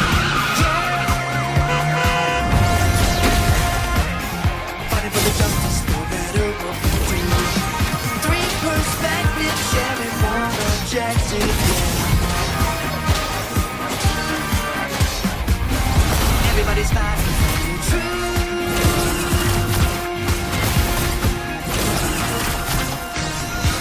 Locked in on the missions from different positions. We fight with precision. The truth is our vision. We're taking on the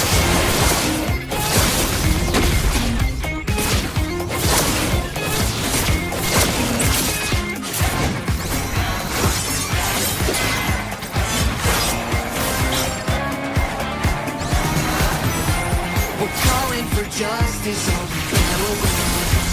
We're not stopping till it's found. Nobody can judge our passion actions. The gallows coming down. Fighting for the righteous justice. Fighting for the priceless truth. Blurring all the lines between the bad and the good. Yeah. Fighting for the justice no matter what we do. Three perspectives sharing one objective. Yeah.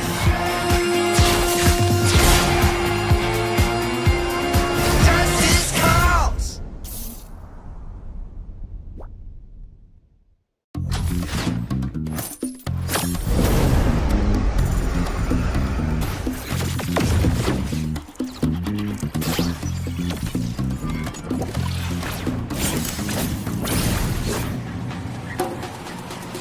Deadly force! Jump into the showdown. No one escapes the dragon's stride. Till justice No is one found. escapes the snake's fangs. No one escapes the falcon's gaze.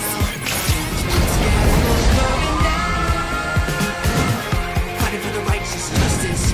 Fighting for the priceless truth. Blurring all the lines between the bad and the good. Fighting for the justice no matter what we do. Three perspectives sharing one objective. Yeah. Everybody's fighting for the truth. Locked in on the missions from different positions. We fight with precision. The truth is our vision. We're taking on the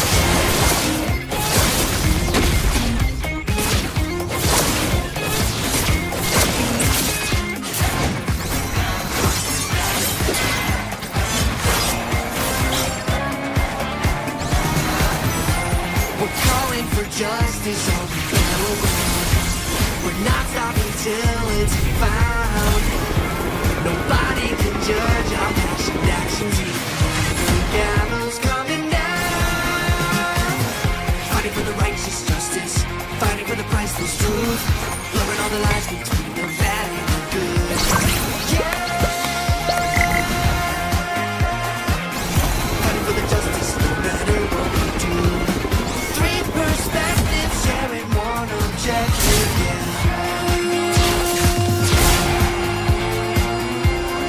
Justice calls.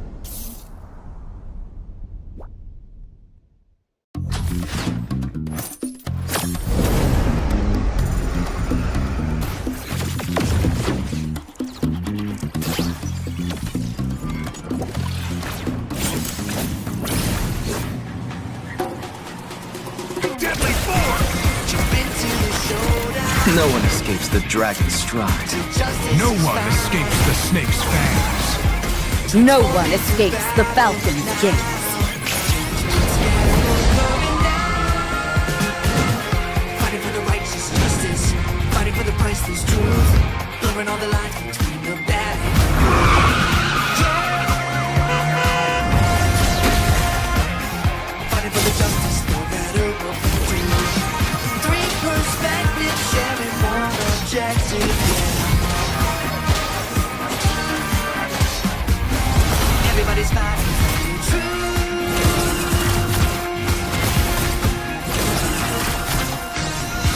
Locked in on the mission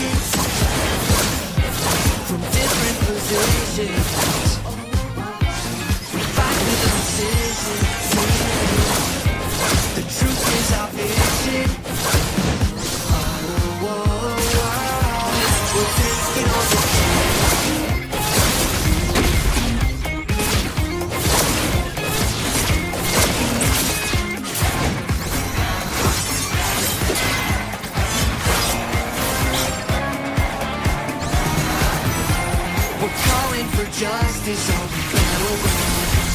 We're not stopping till it's found. Nobody can judge our passionate actions here. The gavel's coming down.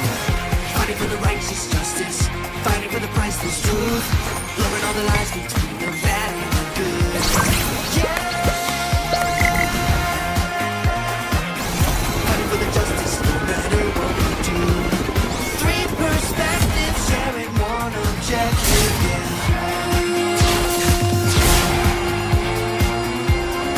Justice calls.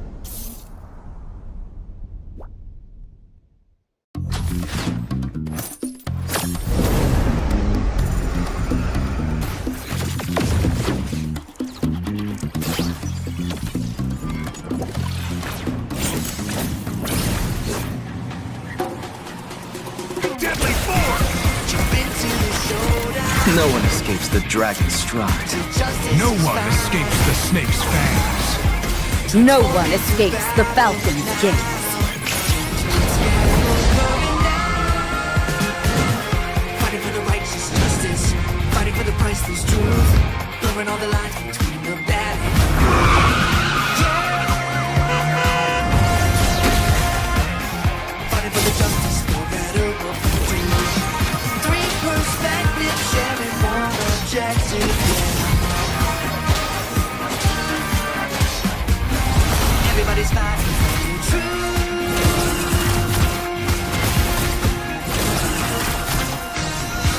Locked in on the missions from different positions. We fight with precision. The truth is our vision. Oh, oh, oh. We're taking on the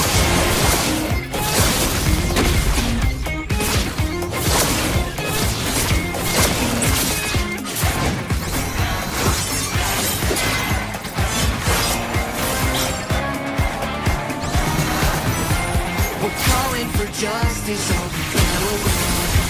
We're not stopping till it's found. Nobody can judge our passionate actions here. The gavel's coming down. Fighting for the righteous justice, fighting for the priceless truth, blurring all the lies between the bad and the good. Yeah. Fighting for the justice, no matter what we do. Three perspectives sharing one objective, yeah.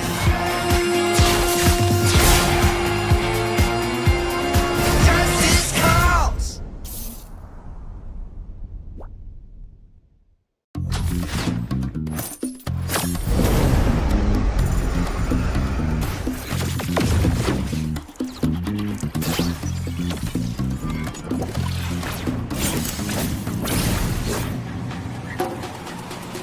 Deadly force! Jump into the showdown. No one escapes the dragon's stride. Justice No is one found. escapes the snake's fangs. No one escapes the falcon's gaze. Fighting for the righteous justice, fighting for the priceless truth, blurring all the lines between the bad and the good. Yeah. Fighting for the justice, no matter what we do. Three perspectives sharing one objective, yeah. Everybody's fighting for the truth.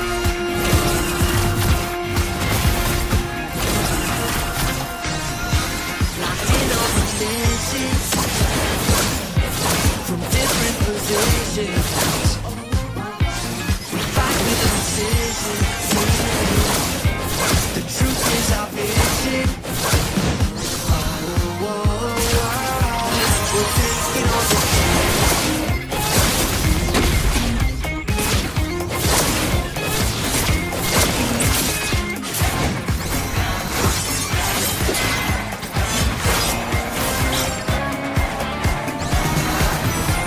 We're calling for justice on the battleground. We're not stopping till it's found. Nobody can judge our passionate actions here. The gavel's coming down. Fighting for the all the lines between the bad and the good. Yeah. Fighting for the justice no matter what we do. Three perspectives sharing one objective, yeah.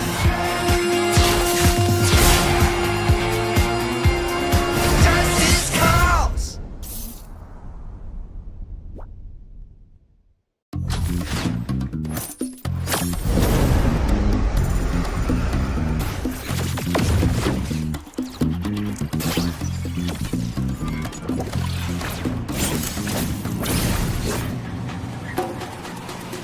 Deadly force! Jump into the showdown. No one escapes the dragon's stride. Justice No is one found. escapes the snake's fangs. No one escapes the falcon's gaze. Fighting for the righteous justice, fighting for the priceless truth, blurring all the lines between the bad and the good. Yeah.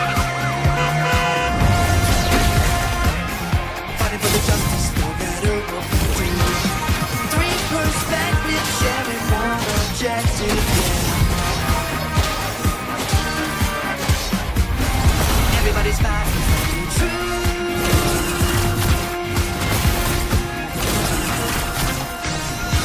Locked in on missions from different positions. We fight with precision. The truth is our vision. Oh, we're taking on the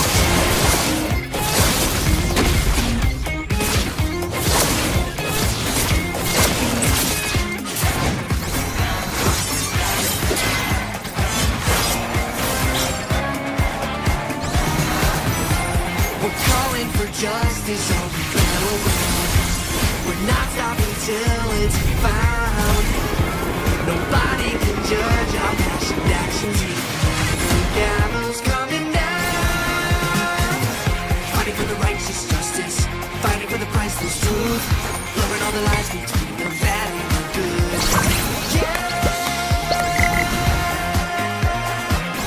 Fighting for the justice, no matter what we do. Three perspectives sharing one objective, yeah.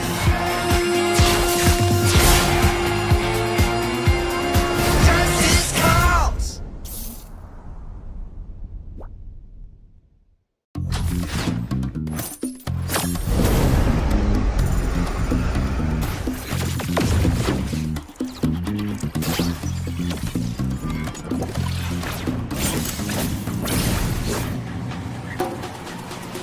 Deadly force! Jump into the showdown. No one escapes the dragon's stride. Justice No is one found. escapes the snake's fangs. No one escapes the falcon's gaze.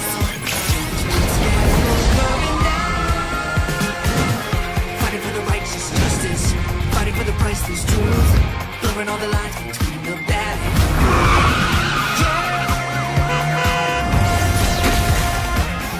Fighting for the justice, no matter what we do. Three perspectives sharing one objective. Yeah. Everybody's fighting for the truth.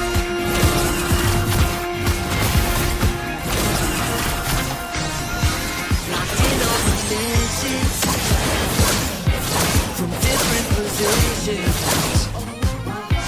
We fight with precision. The truth is our vision. Oh, we're taking on the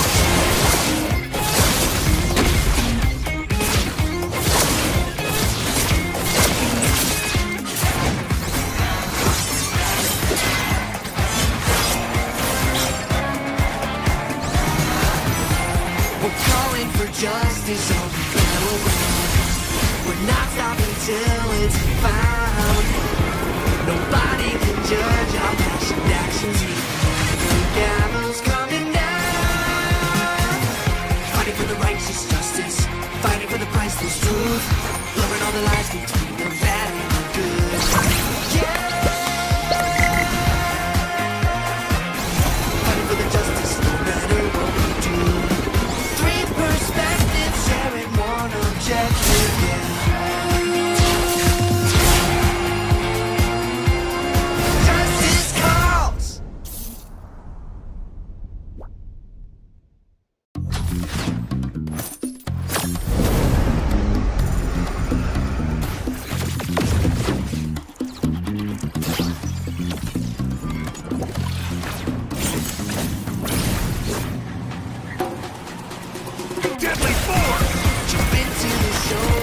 No one escapes the dragon's stride. No one escapes the snake's fangs. No one escapes the falcon's gaze.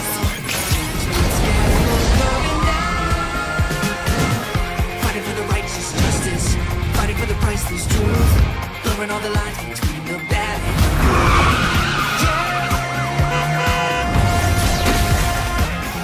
Fighting for the justice, no matter what we do. Three perspectives, sharing one objective, Everybody's fighting for the truth.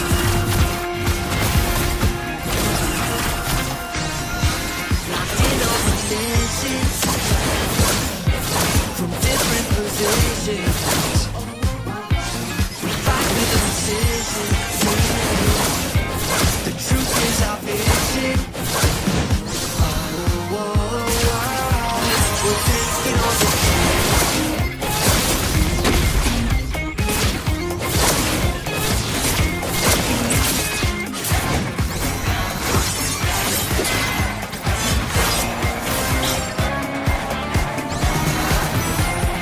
calling for justice on the battleground.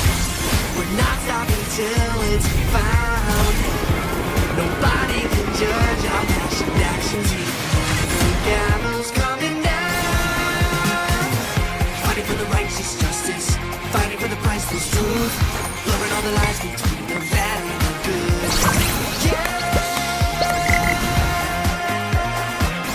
Fighting for the justice, no matter what we do. Three perspectives, sharing one objective,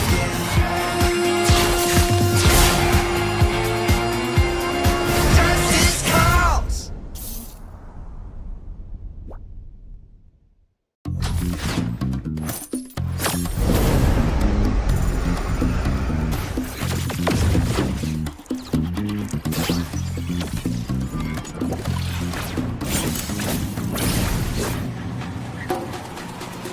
Deadly force! Jump into the showdown. No one escapes the dragon's stride. Justice No is one found. escapes the snake's fangs. No one escapes the falcon's gaze.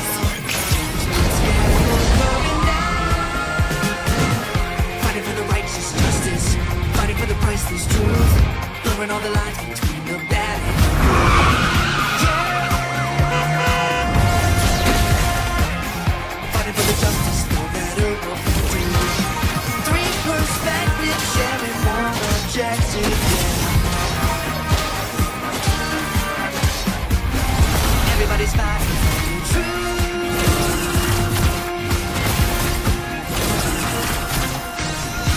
Locked in on the mission. From different positions, we fight with precision. The truth is our vision. We're taking on the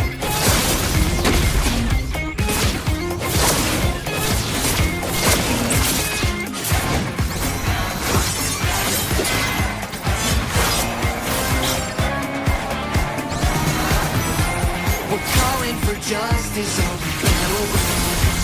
We're not stopping till it's found. Nobody can judge our passion actions here. The gavel's coming down. Fighting for the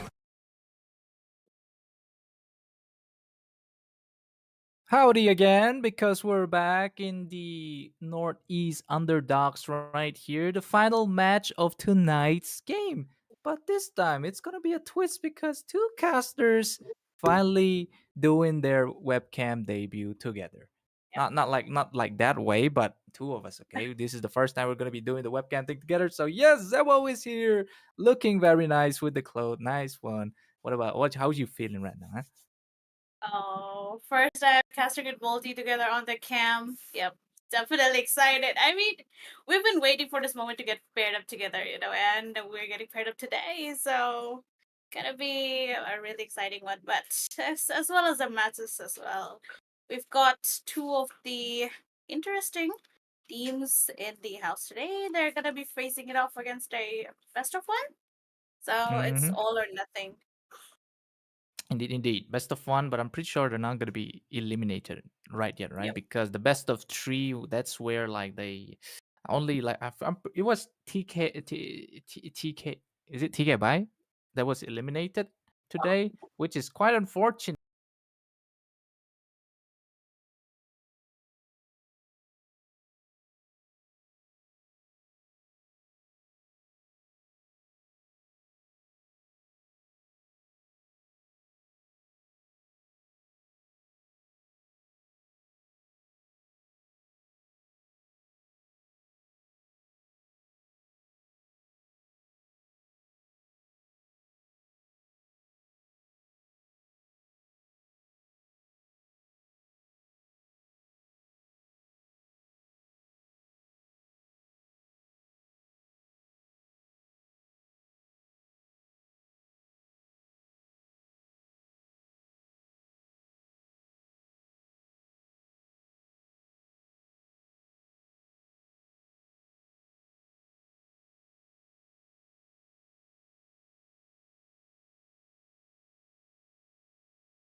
Just Bruno is gonna have a nice time with the balls to the face of the javeliner. So there we go. This is the draft. Any Oh, favorite draft? it's Yeah, like yeah. it's like both marksmen are face off against in their own Olympics because javelin and the soccer ball together, right? Yeah. Yep.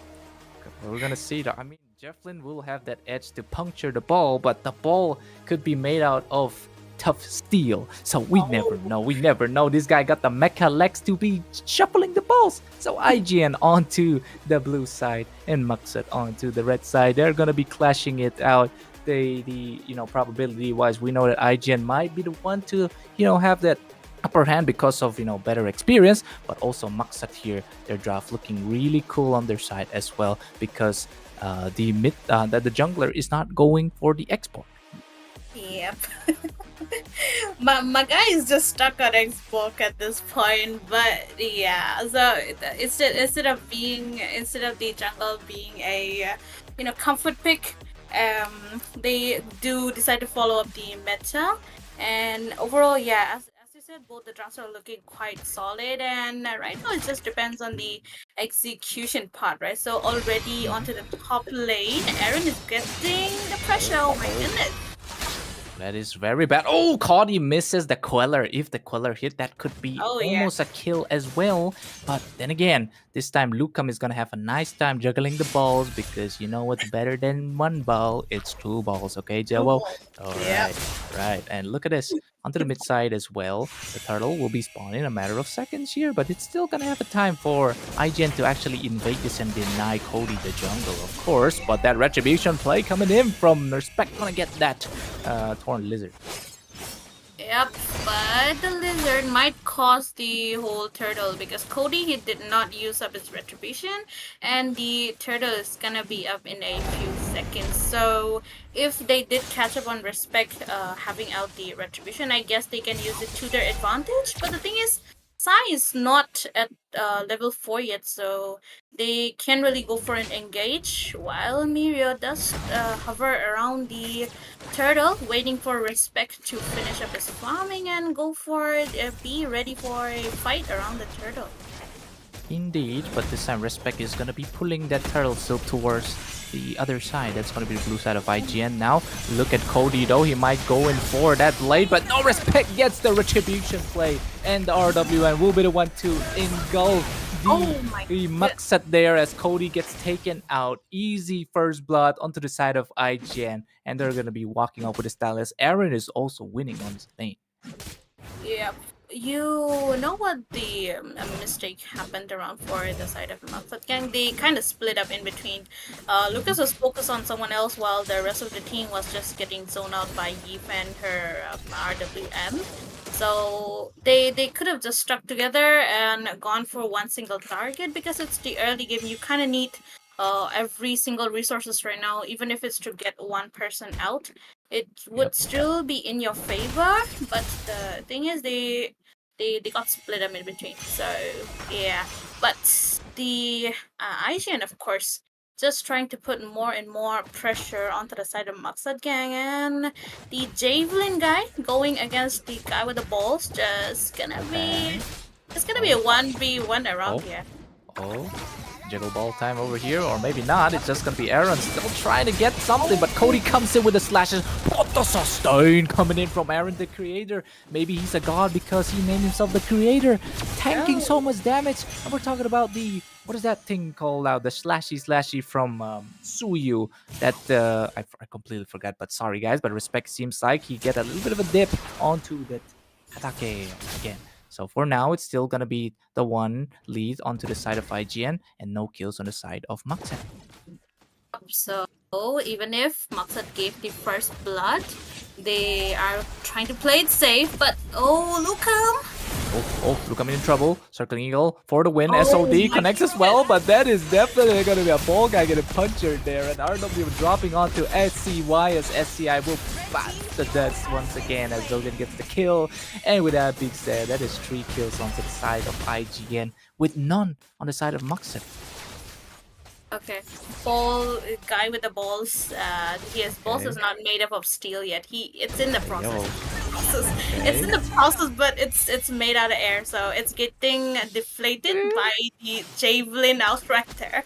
So he does need some of the items, to build up that steel, but yeah, he's just getting the pressure because look at that. IGN is not leaving the top lane at all because Miria can just handle the bottom lane on its own, it seems. Yep. True. That's tier 1 death to the side of the ball guy. Ball guy losing that tier 1 towards the javelin guy. But for now, look at the items. I feel like you have something to comment on this one. Unless Cody misses this slash again. Oh, There yeah. you go. Drop in. Cody as well. Gonna get caught here. But the last bus is gonna be Mirio bussing on Cody. And Cody absolutely gets played there. So right now, it looks like Maksat here are in trouble. They want to contest for the blue, but it's not gonna be possible because they don't have a retribution. So they're gonna be going back. 5 kills on the side of IGN. 5 kills in under 6 minutes, and the map is not looking great for the side of Muxet Gang right now, but Zozen trying to go for an engage. That's good, but the tier 1 will fall. Cody still try to contest the Magma Golem. Has to force out that Retribution as well. So they won't be having that Retribution quite yet for the Turtle ganking as well. But it seems like Josen here does not have the mana to just go for the initiation because he can go for that circling hill, possibly get a kill as well. But this time around, they're just pushing the Muxet off to the charts. Yep, Muxet Gang not being able to execute their Muxet at all. If you don't know what the Muxet means, a mission, so they're quite failing at their own mission right now. But yeah, so as we are talking about the whole match right now, right? So Kai, he's been playing he's been playing well though. He has not been dead or he been targeted even once. Same with Tatakai as well. Both of them are just playing it out safe. And I did see Kai pick up the glowing wand. So he's gonna be burning up here and there. And if he does get his stack on time, then he should be able to carry. Same with Lukam as well. Actually applies for all of the members from Team Muxet Gang. But once again, maybe another engage. Oh, it seems like Tatake going for the Unbreakable, but it's just Unbreakable and respect. But it seems like CY gets respected and he gets dead. And Zojin also coming back, kill the Tatake in the process. Tier 2 inside as well. What can Muxet do at this point? Instead fall to despair because IGN, also known as Wasting Angel in some tournaments, are going to be wasting themselves onto this Muxet right here. Oh well, IGN they're getting 1 kill per minute. Like they're planning to get 1 kill per minute because it's 7 minutes and 7 kills in their hands. But still, Aaron he is a bit squishy, but he did get targeted by Suyo out there. Although, okay, backline. Heck. That's a kill though. SCY is supposed to be the tank, getting killed instantly, and Mirio gets the kill on Cody once again. Seems like Mirio, man, he really wants Cody's. Yeah. So this time around, this is looking bad on the side of IGN. Not IGN, but Muxet, because 9 kills on the side of IGN, and the gold difference is huge. That's almost like 10k right there. But it seems like, look at this. Look at the stacks though. You want to say something about the stacks? Oh, stacks quite a little low because it's usually a 150 or at least 150 plus stacks on a Sicilian around this part of the game when it reaches the 8-minute mark. So a little low compared to that, but I get it because he's the whole team has been getting targeted, getting choked down. They are not getting any farm or any form of engage as well. So Cecilian, he's trying his best, but yeah, the Lord just gonna be getting uncontested for the side by IGN, and the score still stands at a 9-0 with a 10k goal lead in the hands of IGN. Yeah. Do you get a deja vu when you're looking at that, Yeah, the bot lane. Yeah. Anyhow, let's keep this out of the way because the Luminosaur is marching down the mid side as well. Seems like Cody, you want to go for the solo kill of the Aaron here, but it seems like Aaron will be the one to puncture in instead as Cody gets fallen through the hands of the creator himself once again. The Luminous taking the charge, top side, split diversion pushes. So much happening right now because Maxar, what can they do? This is IGN we're talking about because these circle heal coming as well as the RW1 goes in and 3 deaths on the side of Maxar. Make that a 4. Double kill for Aaron. And with that, ending it off with style. That's basically the end of this match. Victory! Yep, definitely the quite a fast-paced match, I would say. Coming in from the side of IGN, just wham bam, thank you, ma'am. I just ended the whole Okay. game. I mean, Mustard Gang, they've been choked down from the start. They Yep. didn't even get a kill. The score is crazy. 0-0 in the hands of Muxed. I mean, you know what I'm talking about. Yeah, quite an anticlimactic way to be ending tonight's series, huh? So we are seeing some for really advanced Valentine's Day to the side of Maksat here. It's only Kai here been stacking the silver. At least he won't be the one getting attacked. It's gonna be those other 4 people that's gonna be attacked by the fans. So right now, IGN though, perfect Zosian participation. This is how you run with a Matilda because you have the mobility as well, and that's 100% participation. Aaron also did his best to kind of like get those turret hits as well. But on the other hand, Witch though getting the most damage onto the team. Yep. So, which he's been getting his positionings right and popping out his RW on time, while Respect has been securing all the objectives in his hands. Same with the Mirio as well, zoning out every single one of them possible, while Zozan was diving onto the back lines, preventing them from getting away here and there. So yeah, it has been quite a fast-paced match and definitely a one-sided match because IGN has been putting pressure onto them since the start of the match, and it has been quite a hard time for the Maksud gang to handle the pressure coming in towards them as well. So yeah, it's still the Swiss stage, so they still get more chances for a comeback. Yeah, very much, Zebo, but where was you at, Zebo? Zebo? Where you at, Zebo? Can't see you right there because Oh, you that's can't. my future. The only thing I'm You seeing is my can't see me future, today. man. My Or future, maybe you. yo. But anyways, guys, that's enough for tonight because I'm feeling like this is the last match. I don't think there's gonna be any more unless tomorrow we're gonna be getting once again those matches. It's gonna be 4 or maybe 5, but it did completely. But hey, hello again, Zebo. How's it going? Thought I Oh, lost you there for a moment, but anyways, seems like we're gonna be wrapping this up. As you know, Wasting Angel, IGN, yada yada yada. Anything they want to go against are gonna get the dub, of course. Don't forget, registration is still up for the underdogs, right, Zero? Because I mean, like, the registration this time around doesn't cost that much, I'm pretty sure as well, because it yeah, was like 1K before and it was like a stonks if you win the underdogs. But this time around, we want to cast your matches.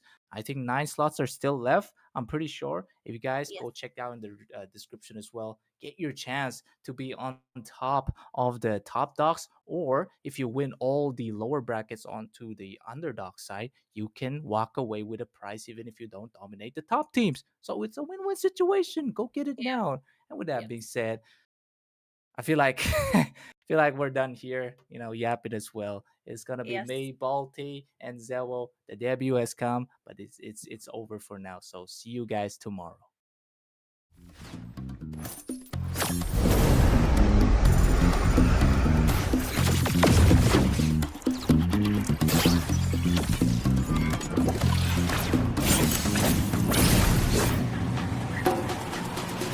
Deadly force!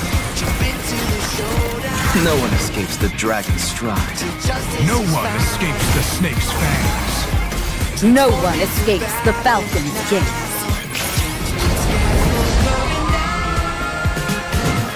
Fighting for the righteous truth, blurring all the lines between the bad and the good. Yeah. Fighting for the justice, no matter what we do. Three perspectives, sharing one objective. Yeah. Everybody's fighting for the truth.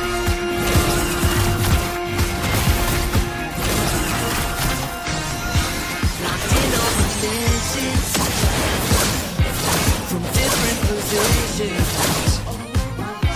we fight with precision. The truth is our vision. We're taking on the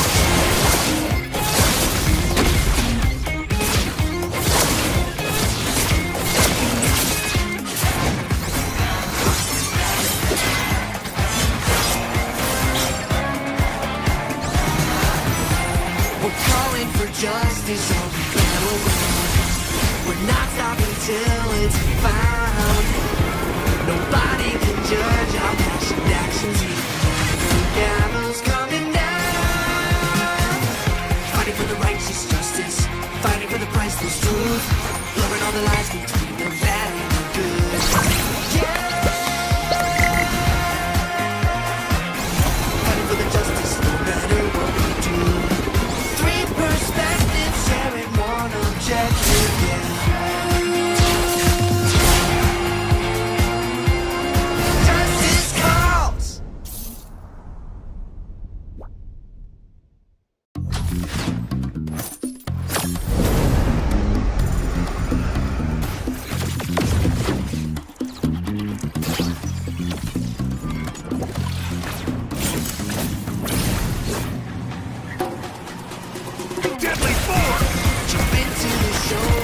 No one escapes the dragon's stride. No one escapes the snake's fangs. No one escapes the falcon's gaze.